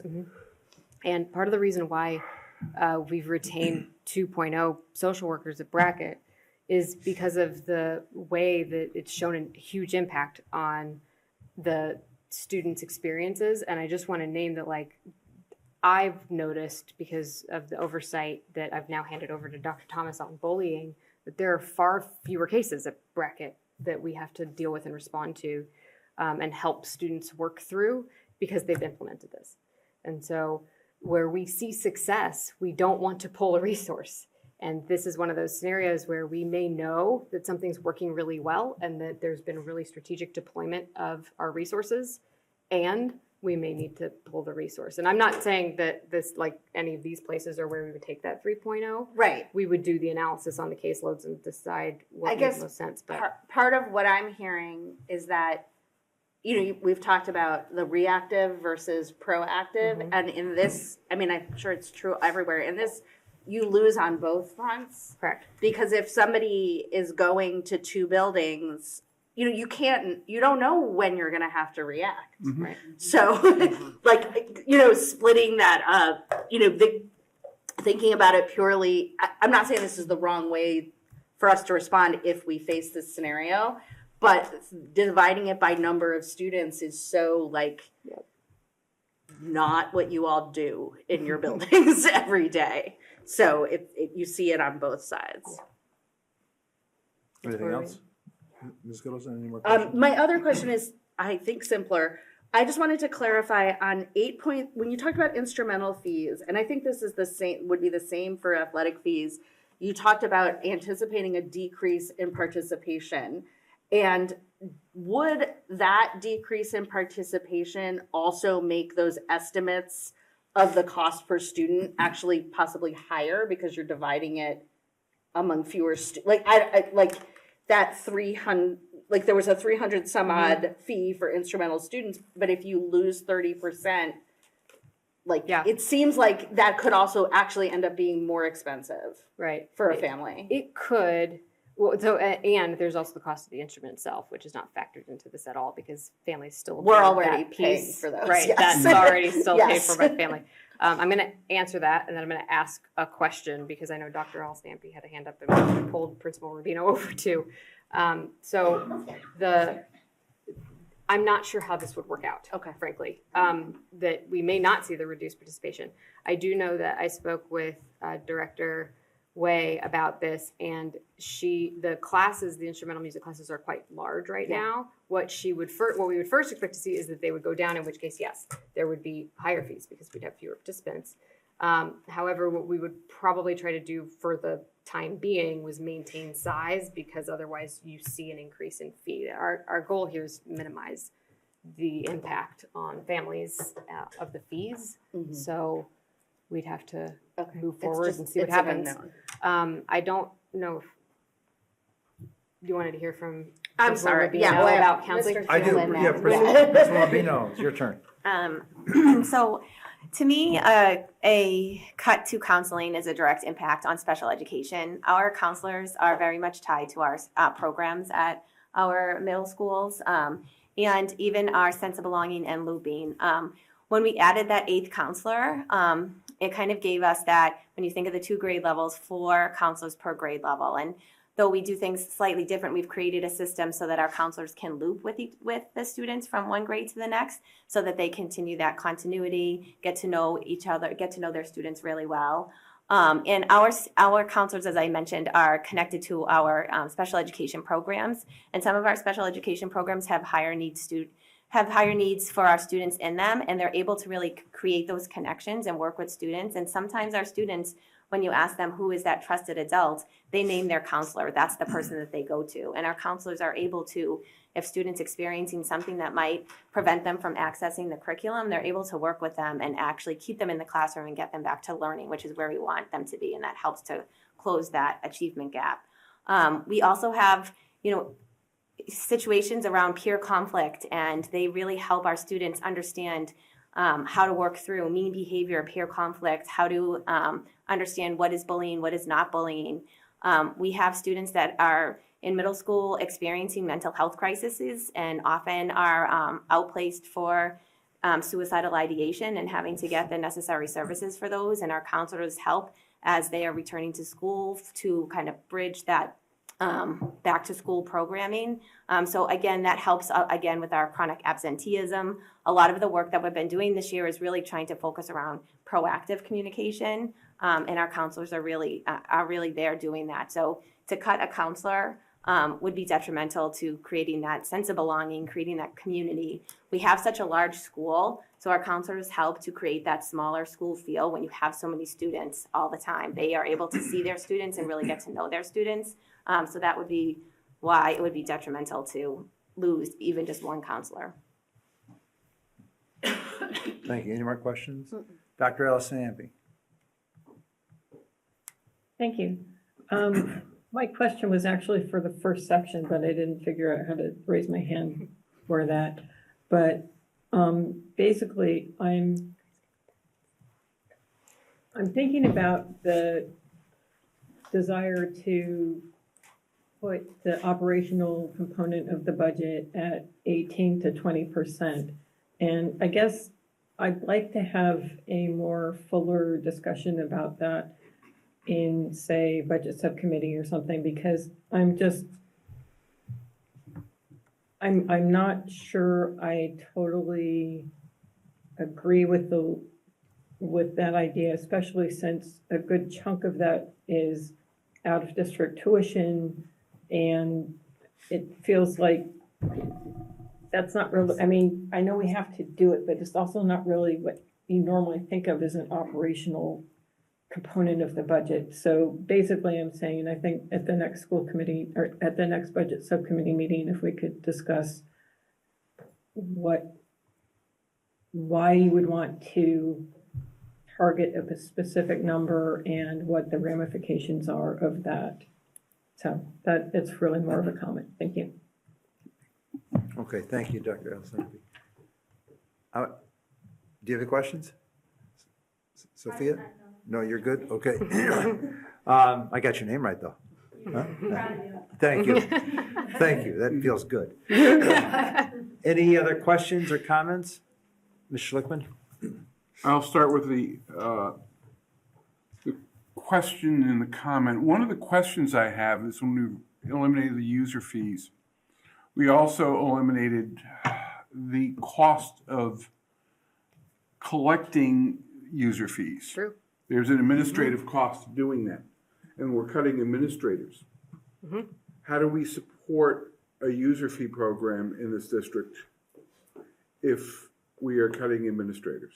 I think that the function of collecting those fees, monitoring them, sending reminders for folks to pay them is a function of the business office.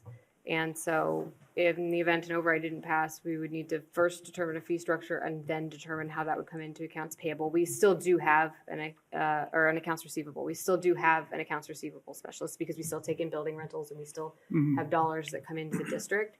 But it's not an unsubstantial amount of time spent, especially when it's not just a rental, like where you have one constituent you're going to, but it's all of the families that are involved in the instrumental program or the athletics program. And so it would have some administrative work attached to it that we would need to consider if we're looking at reductions in central office also.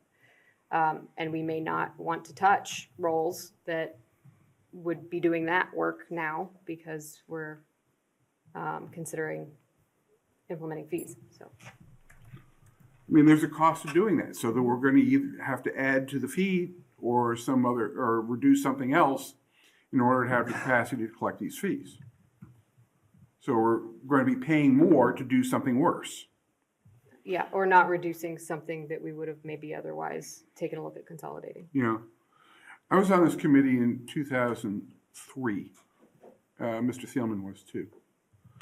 For the fiscal '04 budget, and we lost a $4 million override in which $3 million was going to go to the schools and $1 million to the town side. It took us more than 20 years to recover the elementary librarians. We just put them back a year. It was last year we finally got them back. Year. Yeah. So that's fiscal 04 to fiscal 26. Okay, that's over 20 years to restore that one component of the cuts we made to get under an override. Could you describe to us that this is not a one-time deal and that these reductions just can't be suddenly reversed in a subsequent year? And these are long-standing problems the district is going to be dealing with, both in terms of the quality and services, the education of the students, not just next year, but for an extended period of time. Sure. I think this slide does some of that work, but I'll speak to it as well. Mm-hmm. The biggest concern I have about this and the reductions that we're proposing here, which, when I consider what else, when I think about, okay, not that, then what else?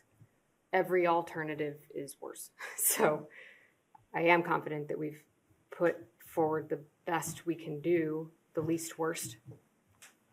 There may be other things I hadn't thought of. However, the gains we've made academically, the gaps we've closed for kids and families are hard fought, strategic. It's not an accident that we were the first largest district our size to recover academics from the pandemic. It's the result of slow, steady improvements and strategic work by all of the people in this room and thousands outside of it. And what this one override could potentially do is undermine all of that. And it would take way more years to recover that, because most of the resources we're talking about here existed a decade ago. Mm-hmm. Not all of them, but a lot of them. And so for us to dial all that way back means it'll take that much time, times probably more, to return. And so I worry about the reputation of our schools. I worry about the reputation of the schools as it impacts families' decisions about where to send their child to school. I grow concerned about our ability to compete for excellent educators with other districts in the area. And that having then a more negative impact on the reputation of our schools, because we're still trying to hire for a teacher in the middle of August. These are very real implications that will be a challenge for us. I also very much worry about the exceptional leadership team sitting before you and the fact that they have demonstrated their ability to lead coherently and with clarity about what we're looking for students and to hold a high bar for instruction and to follow up when a student is chronically absent and to deploy their resources well so that we can avoid that eventuality where a student isn't coming to school enough and so then their academics slip because you can't learn if you're not here. Like those things are one of the most important things we do is hire. And if we lose the exceptional talent we have in the system, that is going to compromise instructional quality as well. So you're putting it well that it's difficult to summarize some of the things that are quite intangible and how long it might take us to get that back. Yeah. The other thing I want to comment on, I know I'm really vehemently against user fees. Children in poverty will always get a waiver on the fees. Wealthy families will be able to write a check, and we've got a lot more wealth in this community than we've ever had before. And they'll be okay. The families who are middle class enough to not be in poverty, but are in this economy struggling, the people are squeezing into a small 2-bedroom apartment paying $2,500 a month in rent. People who are earning salaries like the salaries we pay our teachers, asking them to write $500, $1,000, $1,200 user fee checks. This is a disproportionate burden on a portion of our population. And I think as a town that is welcoming, a town that is supportive, a town that's progressive, it might seem appropriate to have parents pay for these extracurricular services for children, but it denies those services to that middle group of kids. And it hurts their lives forever. Forever. You've taken away an opportunity. And vulnerable families, the social workers. I was a principal. The day that the social worker wasn't in, I started off with a growing program at 0.5 social worker. The days and times that she wasn't in were always the toughest times in the building. These kids need support. Having gone through the failed override in 2003, it just brings back so many bad memories of service to this town. And I can't describe as an educator enough the supports that are so critical for teachers, the ability of principals to be educational leaders while they have an assistant to do the administrative work. All these little things that look like they're not in the classroom are really impacting kids in classrooms. These are not trivial cuts. These are not nice things to have. These are some of the things that made this district improve substantially over the past few years. And we either pass this override, we either find the money, or we're falling backwards. Okay, thank you. Schlickman, anyone else want to make any comments? You're going to make a... Dr. Alsampi has her hand up. Oh, I'm sorry. Oh, sorry, Dr. Alsampi, it's because I'm sharing my screen too. Dr. Allison, please go ahead. That's okay. Okay, so two things, actually. So in terms of the fees, I just wanted to point out that the number, okay, so I pulled up a budget from 2014 just because it was at hand and looked at what it was. And at that point, our total budget for athletics was in the 550, 590 range. And the fees were in the range of 230 to 290K per year, the expected fees. So we weren't at that point, and never when we were charging fees, were we actually charging students full load of the athletics department. At that point, we still had some of the highest fees in the state. The numbers that you're talking about are significantly higher than what would have happened then. So that's, I think fees can be done at different levels, and I don't think we want to do full loaded if we choose to do fees. I am not disagreeing with anything Mr. Schlickman or Dr. Homan has said about the need for the enhancement that athletics provides in terms of engagement in school and increased attendance, et cetera.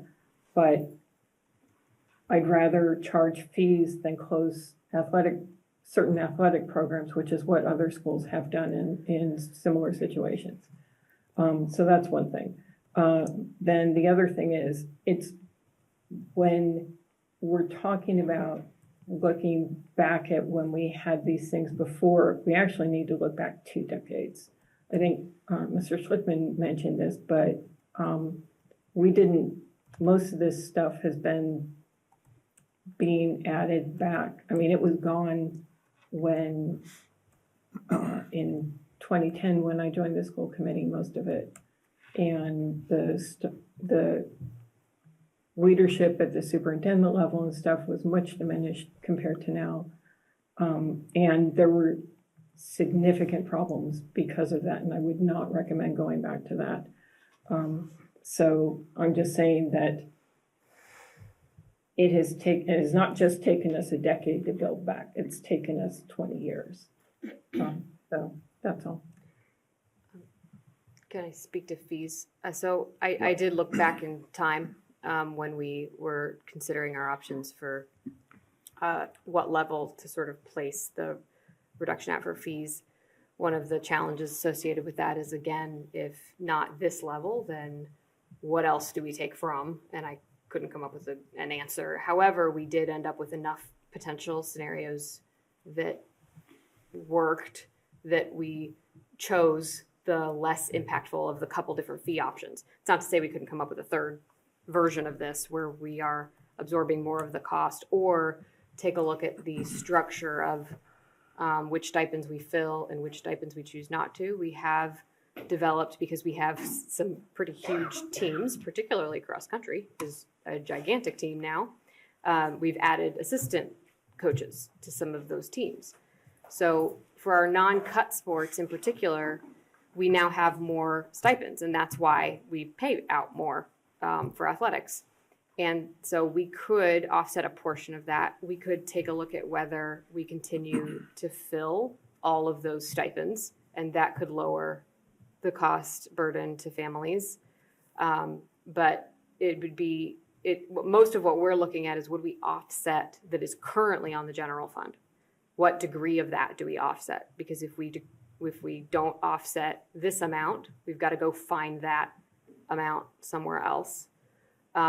And then I think the next set of questions raised there, Dr. Allison Ampey, is, okay, can we make that amount a little less, because now we're handing it back to our families and students, and we don't want to be charging the highest fee in the area, but we also don't want to cut a team or a sport. So it'd be looking also at then not only what's the fee structure and what's the fee, but what are the leadership structures for each of the sports.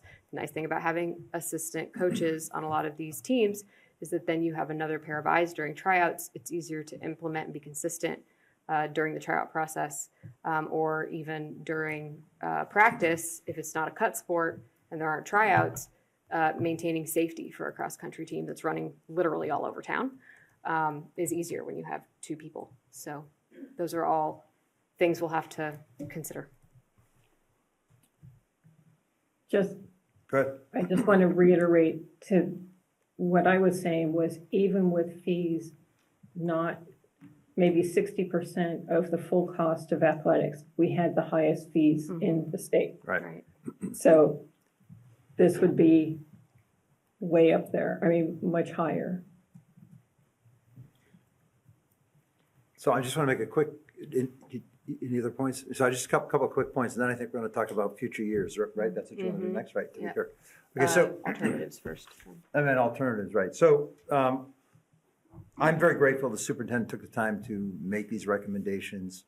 I see them as a starting point for our discussions. The school committee will go through its process, and we'll see where we land. I think it's important just to kind of summarize here at this point that our fixed costs in the town of Arlington have increased greater than the amount of money we receive in property taxes and state money. And so therefore, there's a need for an override. Our fixed costs have increased. The Arlington Public Schools consistently spends less per pupil than the statewide average and delivers better results, consistently. Mm-hmm. We also spend less than it costs to educate students at Minuteman Tech, but that's a different model with a higher cost structure, and that's a separate conversation. So, I mean, I think it's important just to understand we deliver services with a less per pupil, spending less per pupil than districts across the state. We're the largest district in the state that had a return to MCAS scores that were equal to or greater than what we had pre-pandemic, one of only 13 districts and the largest in the state to do that. And we did that because of all these investments that we've made. So the taxpayers in the town have made investments in the schools by the votes they've taken over the past several years. They get to decide what level of services they want. So the taxpayers are going to be they're given a choice. And the choice is, do you want to maintain the services you have now or not?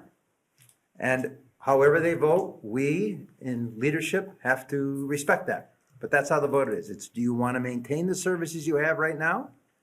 Or do you not want to maintain them? Hopefully, they look at all this presentation and they decide, let's maintain the services we have now. Because if we don't maintain the services we have now, as the superintendent said, the gains that we've had will be reversed. It will take us years, if not decades, to reinstate some of the programs and staffing that we have put in place. The district will not operate with the level of efficiency that it needs to operate at.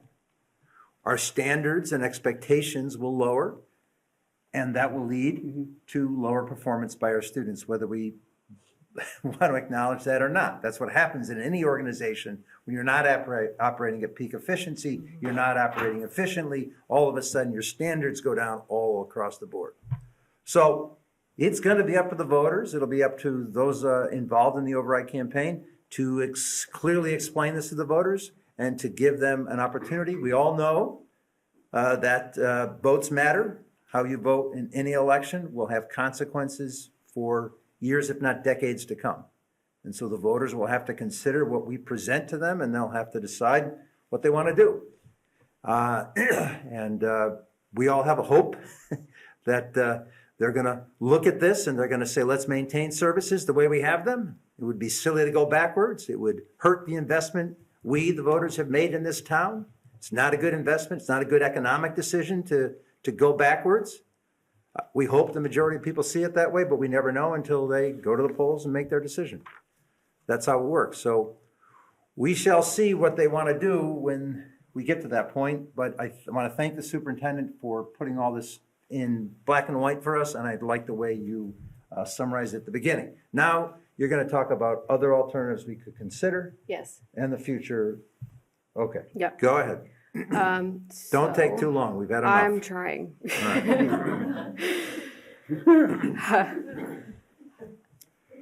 I've been told sometimes I talk really fast, so I'm actually No, you really trying not to talk It's too all fast. good. You talk great. Okay, so thanks.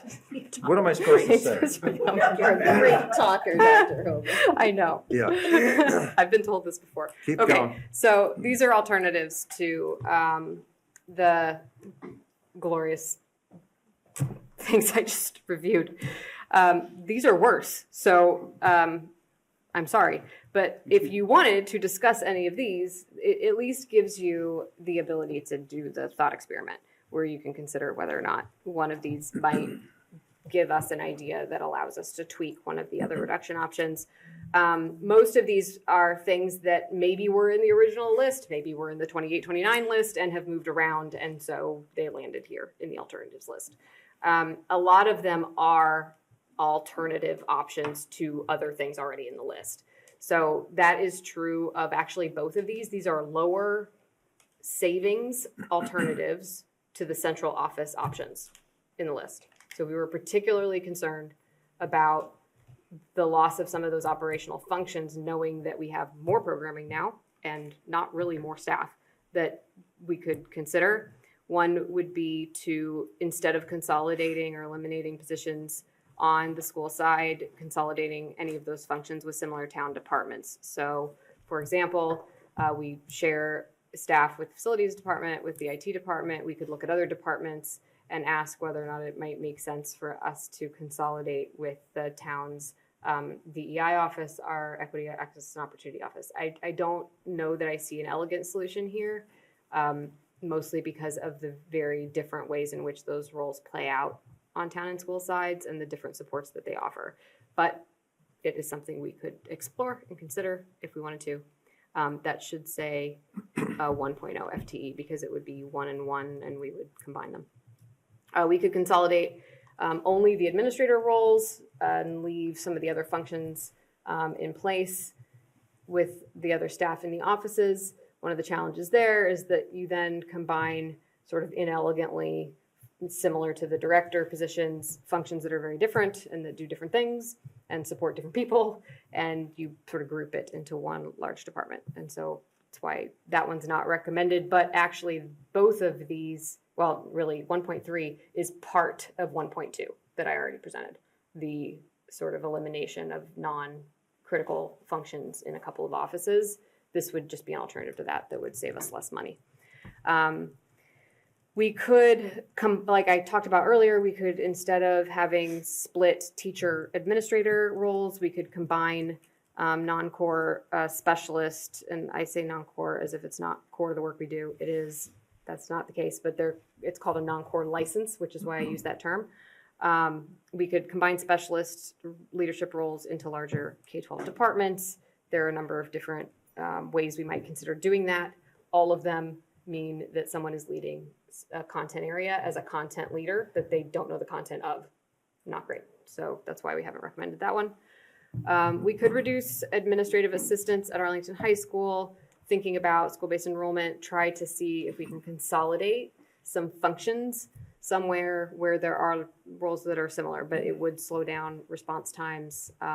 And so it's more do we want to reduce 2, put 1 back with a different job description, and would that be effective and allow for the high school to run? But they are also seeing an increase in enrollment, which is why this one was not on the list. So 4.1 has gone back and forth with the social worker item that we discussed earlier. I do not recommend that we put both in the list. We could consider, instead of the reduction at the school level for some service providers in one area, take a look at service providers that serve the full district in social work, nursing, behavior analysis, physical therapy. And those individuals provide coverage, flexibility, response. They go in when there's social work support needed and that we don't have available or adequate support for that situation at the school level. We could consider some combination of those two things as well. But the reason why this one ultimately ended up in the alternatives list is because it's hitting more domains. It's a greater saving, so it's more of a reduction. And I favored the smaller reduction after looking at caseloads and after also thinking about some of the flexibility that these roles provide. If we're looking at reductions, removing flexibility is also problematic because these are district-wide roles, which means they can be deployed somewhere if needed. So that's why these are in the alternatives. And then we could restructure school-based interventionists and come up with some sort of district-wide shared service model. I am completely guessing at the cost savings on this because I'm not quite sure what the FTE model would be, and we have not had a chance to model this out and think about what it would look like. But essentially what we would do is we would have interventionists. Maybe we would keep school-based interventionists and then have some additional interventionists, because in a lot of cases we have multiple interventionists at the school in math and literacy. And we could deploy additional intervention service at a school. The challenge you have there is that you don't have a school-based person to help students with areas of academic struggle. And if you're not seeing a student who is struggling academically on a regular basis, face-to-face in the school, and you don't know them and know their teacher and know how their teacher is teaching, then getting them back up to grade level is not the easiest thing to do. So I'm not sure this would be effective, which is why it's in the alternatives list and not in the main list. We could raise the degree of the implementation of fees to cover all of the expenses that are involved in athletics and instrumental. We could also consider instituting a technology user fee. I think this is something, if an override doesn't pass, that we should explore, mostly because we've been in conversation at length with members of the Capital Committee and our town colleagues about devices on the capital plan, and we do not have an allocation in the school budget to fully fund our one-to-one devices at the middle level. I worry about this for the same reason that I worry about BYOD programs. We need consistency when it comes to student devices, particularly in middle school, if we want to have any control over what's on them. And if we don't provide the device, then we don't have that control. And you end up with, I have a MacBook, I have a Chromebook, my device is fancier than your device. We don't like to promote some of that comparison at the secondary level, really at any level, if we don't have to. So those are a few other options. I'm sorry, I don't have a whole lot of alternatives for you, but if there's any discussion or questions about the alternatives. That's right, it says pause for questions and discussion. It does, so, that was yeah. me telling myself to stop talking. Good idea. Any, You have some hands on Zoom, hold on a second. of course. Yep. Stop sharing. Ms. Exton, go ahead. Hi, thank you. Can you share a little bit more about what the difference is between 1.4 on slide 12, reduce non-operational functions in EEAO and CF&E, and the 1.3, consolidate administrator roles in those departments? Yeah. So 1.4 is the whole, like it really is a more comprehensive reduction of those departments. It includes the leadership consolidation. The other one is just the leadership. So we would maintain the functions of both departments. We would consolidate the leadership of those two departments. Does that make sense? So really, there are specialists that provide more capacity for things like communication. There's an administrative assistant that helps us make sure that we can get in the central office door. There's a budgeted additional registrar, which we have had since I arrived, which provides redundancy to the other registrar that we have. We've always had two registrars. We've renamed that role to enrollment engagement specialists in recent years because they do both. They enroll students and they engage with families and help them understand what the registration process is and get all their documents in, all of that. And then they work directly with the schools on all of those things, and the nursing team and the ML team. We only have one right now. She is fantastic, but we don't have redundancy there. So that's one of the other functions that if we reduce purely to core, we would have to keep, but maybe not backfill the one that's currently vacant. I think, so that's the 1.4, is that we lose all of those other folks who are providing professional development, who are supporting the central offices. We would need to take a look at our sustainability initiatives and consider what of that remains, and the additional enrollment and engagement and the leadership. That's 1.4. And then the other one is only consolidating leadership of those departments, but keeping all of the other functions in place. Okay, thank you. Any other questions, Liz? Good, okay. Dr. Allison Ampe, was your hand up too? No. Okay. Any other questions? All right. I'm almost done. Yep. Good. Okay, Thank you very much. You're done. No. can I be done? Just kidding. Go ahead. All right, the last part is mostly to provide a picture. I think folks, perhaps at this point, I hope, have a bit of a picture of just how significant it would be for us to lose some of these resources. But I did want to take a moment to explain what on March 29th we would need to immediately start exploring for FY 28 and 29, because some of these things take years of planning to do well and do right. And I'm not interested in doing any of these things poorly. So we would need to start planning for them because of the depth and scale of the deficit in 28 and 29. And I do not have a number right in front of me. So maybe Dr. Allison Ampe can help with that in a minute.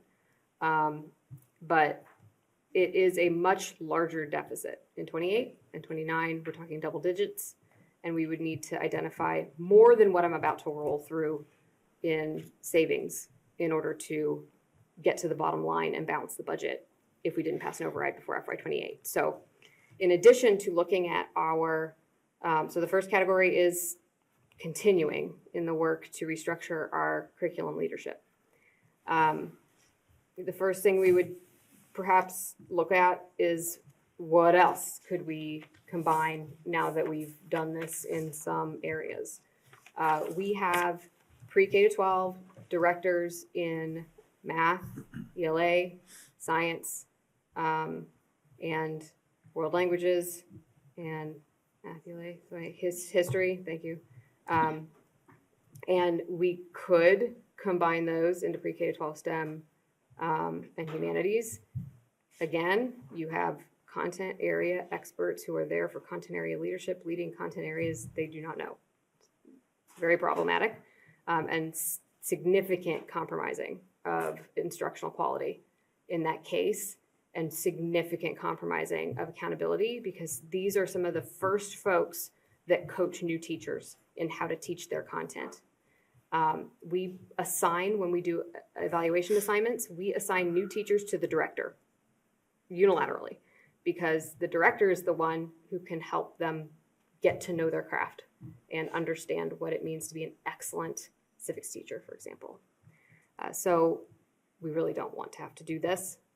It does, my number right there for savings is patently wrong, because 6 FTE in this domain does not equal $175,000. It's actually going to be 175 times. It's going to be more like that number. It is probably supposed to be 1,750,000. So I will fix that and make sure we get that up into the into Novus. But this would be a really significant change.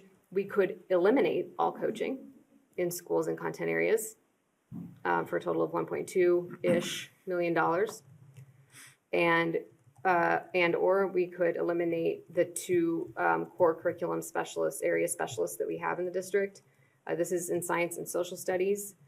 And I have to say, these 2 folks, they work K to 5 and they make the K-12 role marginally manageable for the director who oversees those content areas.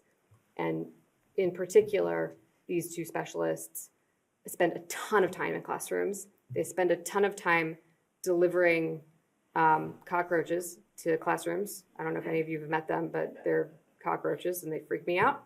But she is phenomenal. And the instruction that's provided in our science classrooms has resulted in the best improvement I've ever seen when it comes to achievement gaps closing and achievement improving for our students. So we really don't want to have to do this one. And it would be a devastating loss to the system. We could restructure, and by restructure in this case, I do mean eliminate, world language programming. We could start world languages at 7th grade. We certainly do not want to. You cannot learn a language after your language centers in your brain close with high degrees of proficiency in that language. And we already get to kids late I would love to have world languages at the elementary school. This is, again, an example of moving backwards from what we hoped we would be able to do. We could eliminate languages from our programming as well. This doesn't get us a lot of FTEs. You might think it would, but it doesn't. And the reason is because they would really just go to French and Spanish, the students. But it does realize some savings because what happens is we need fewer teachers because the sections are more sort of, the students are more distributed across fewer sections. And so this is one of the ones that is an example of why it is less expensive. You find cost savings in offering fewer courses. But I met with a group of families tonight as part of the listening sessions that I've been doing with families. And all of the parents that I met with were in agreement that some of the variety we offer, and one parent in particular noted that the variety in coursework that we offer, particularly at the high school, the number of different classes that we offer, it's a course catalog that is just such an incredible opportunity for students. And we can consolidate courses, we can eliminate AP classes, we can eliminate Latin and Mandarin programming at OMS and AHS, and it will be more efficient, but we will have fewer choices. We will not be doing deeper learning. Less agency, less options for students to explore what they want to do when they go to college, and just simply students not knowing what the possibilities are in the world for them to explore when they go to college or go pursue a career. So do we think we should do that? No. Will we have to explore it if we don't pass this override? Yes, we will. We could eliminate digital learning positions altogether and merge digital learning work with existing IT roles for support and technical support and library roles. However, we would then have to revise job descriptions and expectations, and we'd be shunting tasks into other roles that do not have the expertise to handle them. It's an option, but it's not a good one. That's what all of these are. We would have to look at raising the maximum class size much higher in grades K to 5, not 3 to 5, K to 5, if we don't pass it. And that would be for FY28. That would constitute a reduction of 22 elementary sections from FY27 to 28. And I am accounting for the fact that we would have fewer students in that calculation. So we would have some of those bigger classes moving up into the middle school, but this is using this year's enrollment numbers, which we've projected as stable as part of the formula for town funding. It's possible that goes down a little further, and maybe this is 21 sections reduced instead of 22 or 20 or 20. But it doesn't mean any different with regards to class sizes. The class sizes would range from 19 to 28 across our elementary sections, unless we do one of the other items on this list, in which case maybe it would balance out a little bit more. But one of the challenges we have in Arlington, because we have a neighborhood model, which I think is the best model for education, like there's a reason why we have that model. It promotes connection and you get to know your peers and you have more of a village around you. But because we have 7 schools in that neighborhood model, we have more difference and bigger range of class sizes, especially as you start to reduce sections. So when you start to reduce sections, you have more inequity across sections. And it will be exceptionally difficult to balance those. It will be impossible to balance those sections so that they're more even in this scenario. We could and we might need to combine some grade levels to reduce class sizes. That makes for very inelegant teaching circumstances because you're trying to teach our EL curriculum now, 2 different modules to 2 different groups of students in the grade. So we would have to assess, is it better to do that instead of have classes this large or not? And what options do we have for evening this out? We would probably need to redraw our buffer boundaries or redistrict or close a school in order to mitigate the impact of this. If we fail the override, we will start examining redistricting, closing a school, expanding buffer boundaries, and increasing class sizes to this degree because we will have to. Because even that $1 million doesn't really get us all that close, but closing a school might raise that number up so that we can hit the bottom line. I'm going to keep going with increasing general education class sizes, and I hope what folks notice here is that we did not start here because we don't think that this is what's best for students. I talked about consolidating core courses. Heterogeneous leveling across more content areas and grade levels should not be done swiftly across content areas, and it should not be done in all content areas. We don't think. We've talked about this at length in this committee. But it is more efficient because you have more students spread across more sections. We think that if we want to move forward with heterogeneous classes, we should do so purposefully and thoughtfully, and we should track the data, which is what we've done. But it may need to be that we consider looking at this and what the cost savings would be. We would need to look at elimination of some of the AP and elective options and programming at the high school. There's simply no way around it. We would need to cut programs in order to meet the bottom line in 28 and 29. We would have higher class sizes at Arlington High, regardless of what is eliminated or consolidated, during a time when we have very much increasing enrollment. If I'm being perfectly honest, my guess is that enrollment would go down because the instructional quality would be so compromised that families would make other choices for their students. We could further reduce middle schools to 4 LCs for each grade level. That would create core class sizes well over 25 students. LCs would be over 115 students per community, which would also stretch our service providers, counselors, to serve the LCs that they're associated with. And we could take a look at eliminating all additional specialists that we added in FY26 to Ottoson, which would raise class sizes above 30 in some of the specialty areas, which is like tech ed and art and our general music classes. We could take a look at eliminating the ACE planning blocks that we have at our elementary schools and reduce our elementary specialists accordingly. I think the cost savings from that, given the other reductions that would have to happen, would be more than $250,000. But we would need every bit of the more in order to do this. The ACE planning block is one of the primary things that I think has contributed to our improvements in instructional quality and student outcomes at the elementary level. This time, this planning time and data-informed practice time is absolutely critical. And we require our coaches to implement it. So if we don't have coaches, it will be very difficult to implement, and we should explore eliminating it.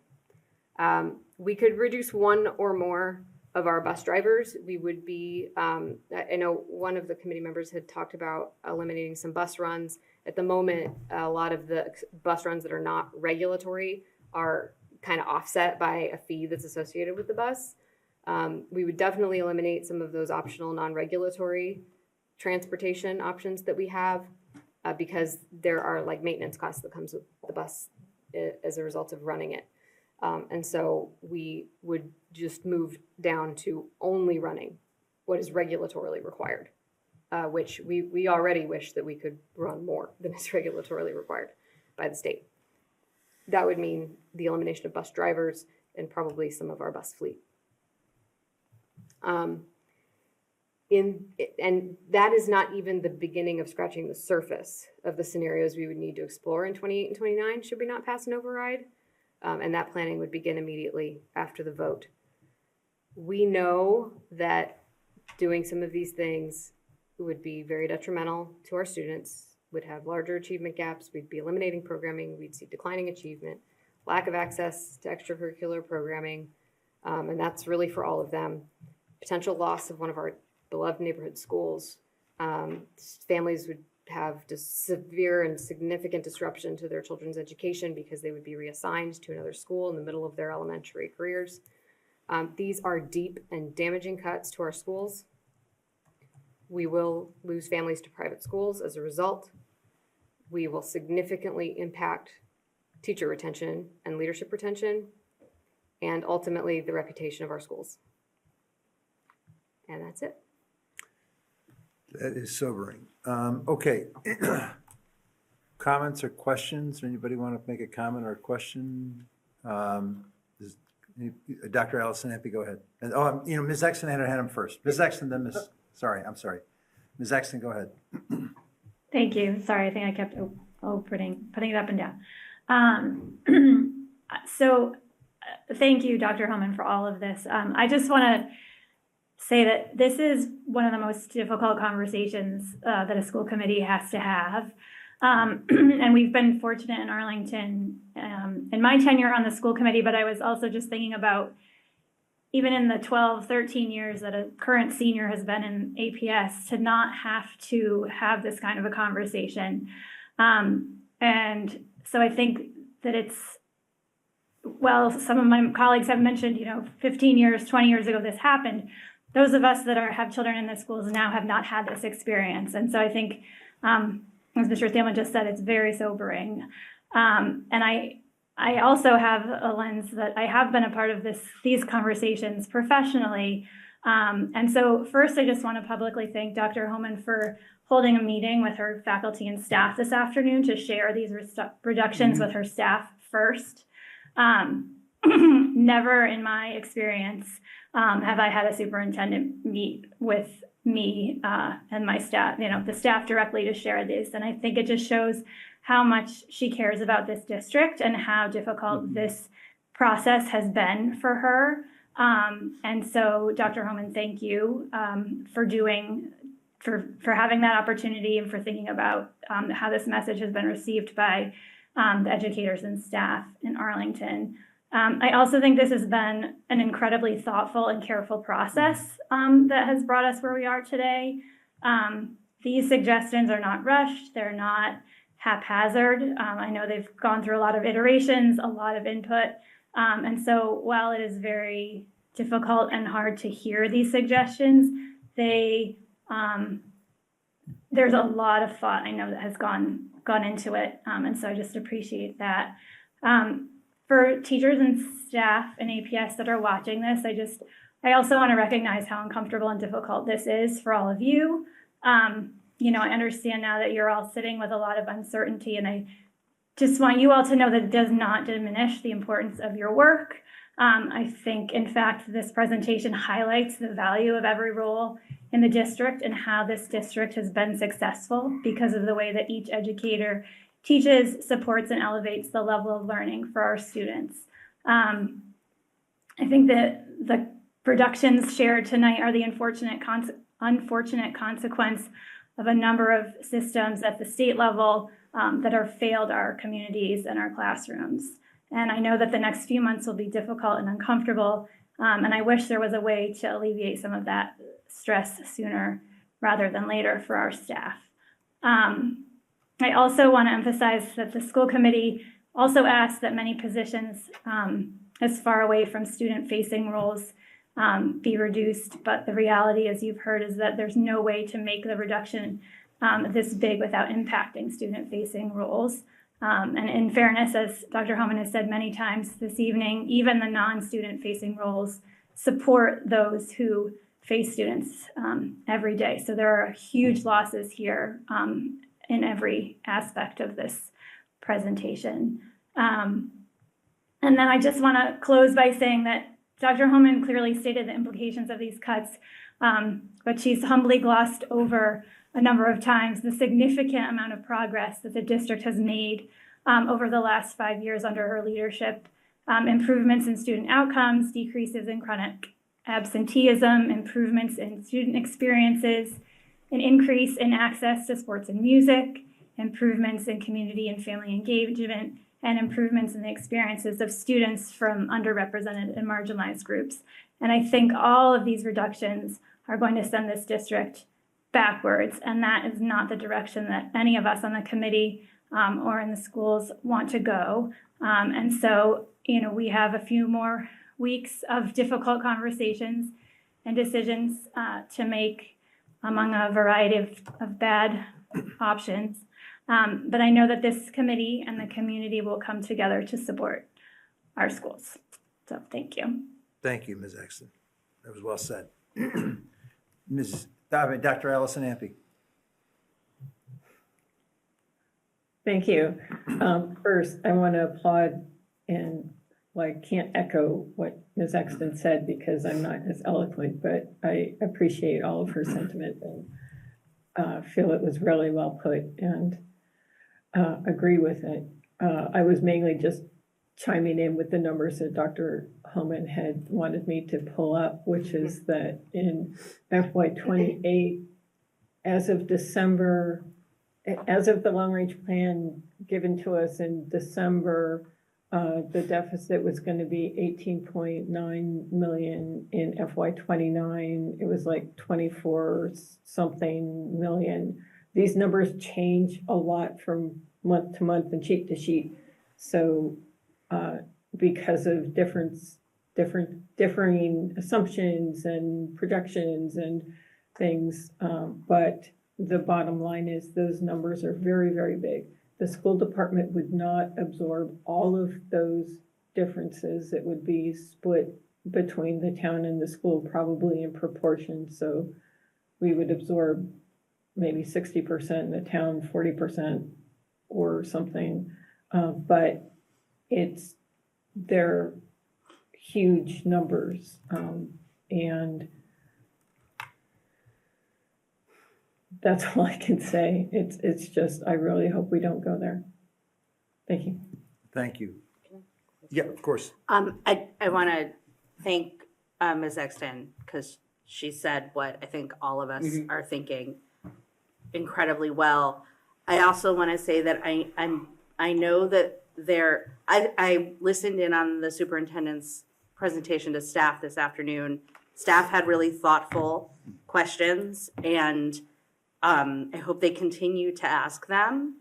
And I hope that the community members who are watching tonight, I know that there are, I don't know the total number, but I know that we have many more tonight than at a typical Thursday night school committee meeting. And I hope people listened, and we'll also reach out with questions and ideas for how we can avoid these cuts by passing the override. And particularly what Ms. Exton said to parents like me who have children in these schools who have only experienced the up years, it's time to pay attention and listen to the people who've come before us about what's at stake here. Mr. Schlickman? I think we have to put this in context. This is not an Arlington problem. This is a problem that's occurring all over the state, particularly in low-growth communities. And that's what we are because we're totally built up. We can't put a new shopping center, casino, industrial park in our vacant land and increase our tax base. We just can't do that. And the escape from a 2.5% cap on the levy limit is growth. And we don't have the room for that, despite the fact that we are actively rezoning to encourage growth. We don't have enough ability to grow ourselves out of the problem. And municipal budgets are three-legged stools. So either you increase your property tax base, you increase your tax rate, or you reduce your services. And anyone who's living in this economy right now knows that costs are not going up 2.5%. They're going up 3, 4, 5. And the stuff that we buy is more expensive than the consumer price index. Other communities, and this is my voice of optimism here. I've got the pessimistic side and the optimistic side. Stoneham, Melrose are two communities that have been very reluctant. In fact, I don't think they've ever passed an operating override. Maybe Stoneham has passed one in its history. They passed large overrides this year already because they recognize the difference between the ability to raise revenue under 2.5, the state aid coming into the district, and the expenses of maintaining level services. And I think that Arlington voters are wicked smart. and I think they're going to take a look at what this presentation showed, is that we cannot operate a school system or a town under the constraints of 2.5% in this economy. And it's going to hurt. It's going to be another expense added on. But it's for the value of the town, it's for the value of the children, it's for the value of seniors, it's for being able to have fire services show up in a timely manner. It's a matter of having services in this town that reflect the values of the community. And Charlie Lyons, a former selectman, once said, the most valuable room in your home is the nearest classroom. We add value to this town. We'll lose value if we lose this overrun. All right, thank you, Mr. Schlickman. Does anyone else want to make any comments at all? Just want to reiterate what Ms. Exton mentioned about how much work and thoughtfulness went into these making these slides and these suggestions that are brutal and will damage our schools, but also the thoughtfulness that went into it. So thank you, Dr. Homan, for that. And also just to reiterate what Ms. Skittleson said, I've also raised my kids in Arlington and have not experienced not passing an override, but this one is very serious. And I think just to say, everyone that's on this call tonight, please understand the ramifications of the damage that will be done to both our schools and across our town should we not have a successful campaign to pass this one. But thank you for doing this really difficult work, and that's it. I want to thank the superintendent too for doing a great job. This was really it took a lot of time and effort to put all this together, and I agree that you were kind enough or good enough to meet with all of your staff today and explain this. And I hope that people take into account what was said earlier, and that is that the school committee and many, many people in the town are going to work very hard to try to convince the voters to vote favorably on March 28th. And we're not enjoying being in this position, but the people who do the work every day in the schools should know that they have support from the people in the town, that we are grateful for the work they're doing with our students, and that every position in the district is important and plays a role in helping our kids be successful.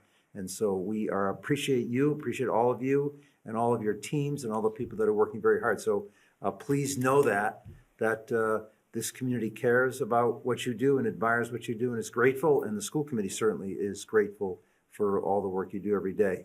There is a conversation taking place on the town side too. That's not our jurisdiction. That's the jurisdiction of the select board and the town manager.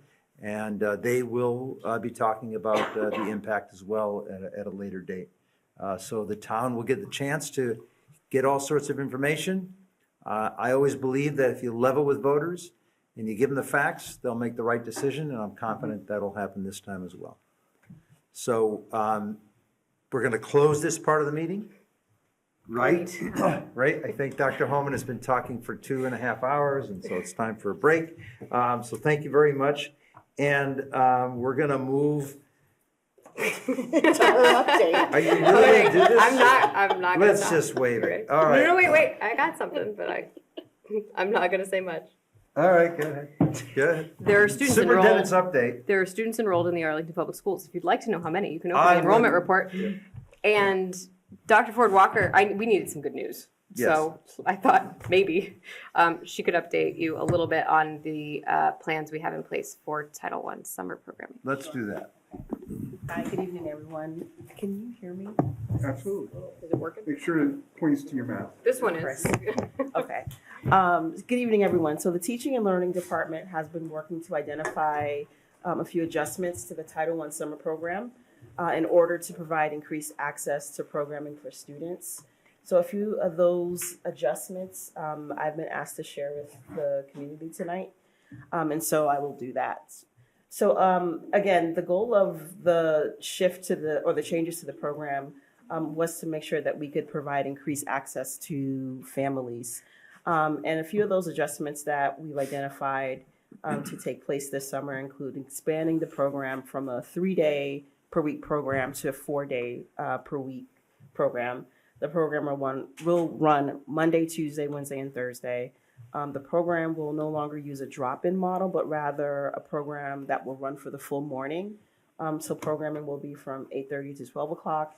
And all students who do participate in the program will receive additional academic support and instruction in both ELA as well as math. And also students who participate will have an opportunity to participate in a specialty class as well. So there'll be a 30-minute lunch block that will be provided in the morning.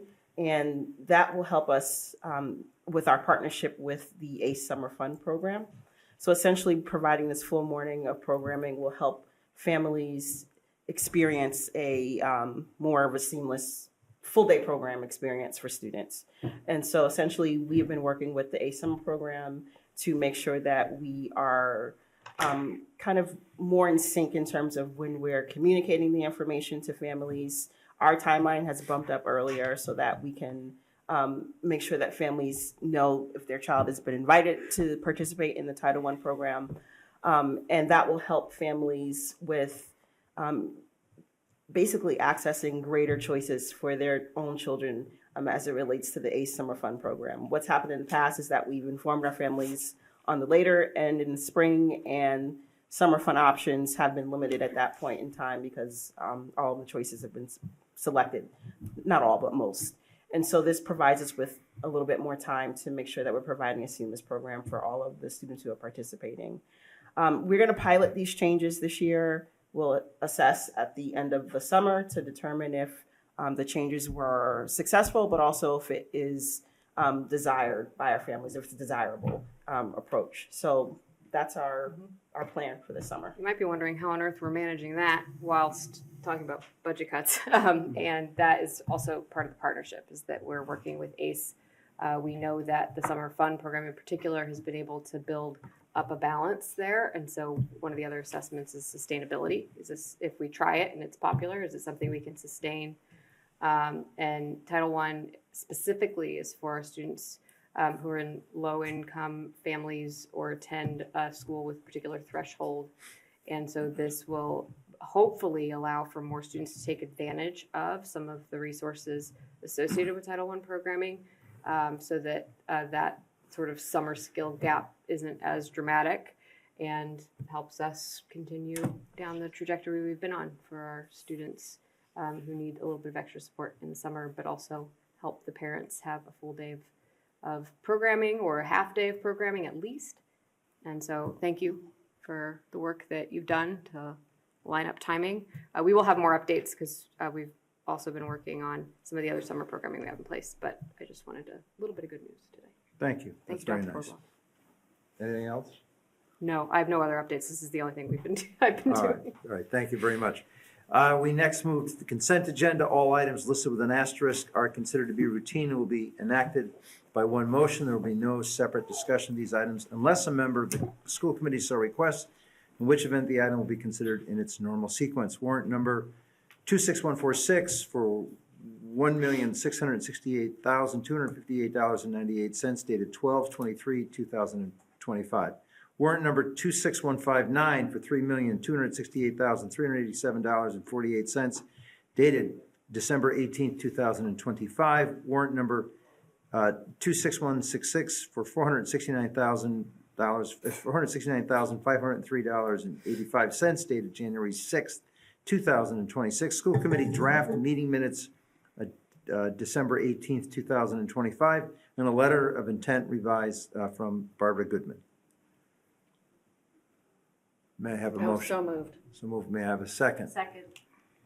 Roll call. Dr. Allison Ampe. Yes. Ms. Exton. Yes. Ms. Sadat. Yes. Mr. Schlickman. Yes. Ms. Gittleson. Yes. The chair votes yes. That's unanimous. Subcommittee. Mr. Chairman, Yes, sir. just as a point of personal privilege, We both served with Barbara Goodman. We did. When she was on the committee. This was in the consent agenda, so it was approved quickly, but I just want to highlight what this is that she has expressed her intent to establish a scholarship with an initial donation of $20,000.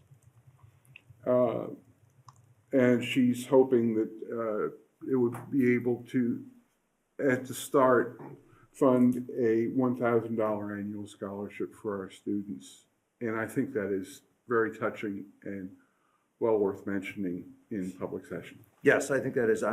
Both of us worked with Barbara. She was a devoted school committee member, very outspoken, would correct me when I made mistakes or said things she didn't like, and others, but a very, very devoted member of this committee. And I think it shows her love for the town of Arlington and love for the schools. And so it is a really thoughtful, kind, and meaningful gift, and we're very grateful.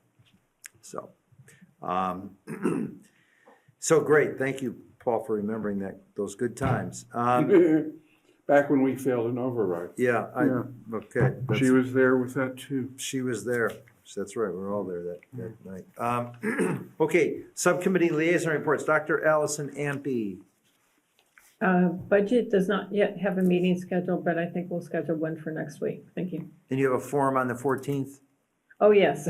Yeah. Yeah, we have a forum on the 14th. It's at 7 p.m. in the Discourse Lab, and will also be simultaneously broadcast on via Zoom, and there will be a way for people to submit questions beforehand and hopefully during the session also. And the forum will be recorded and available on the website, as is the previous forum, and the slides will be available within a week after the forum has been given.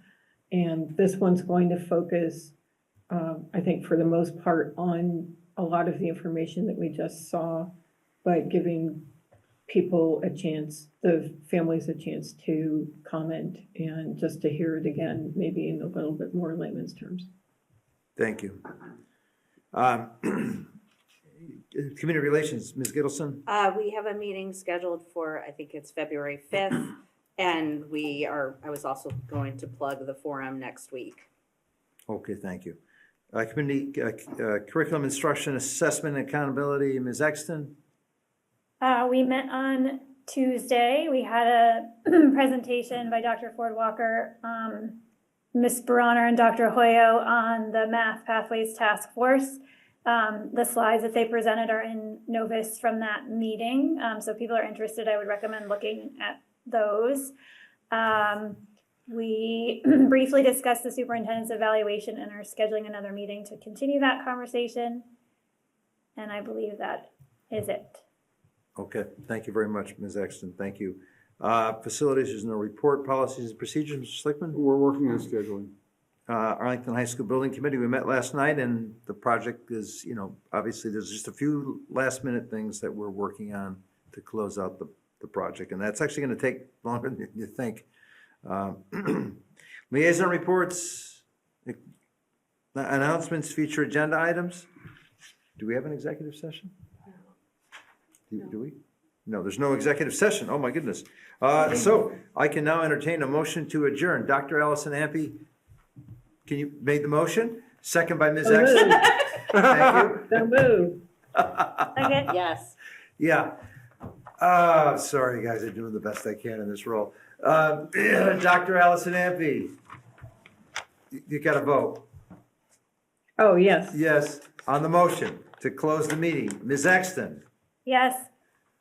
Yes. Before I even said her name. Okay, Mr. Schlickman. Yes. Ms. Yes. Gittleson. The chair votes yes. Thank you very much. This was a tough one. Thank you very much. Good night, everybody.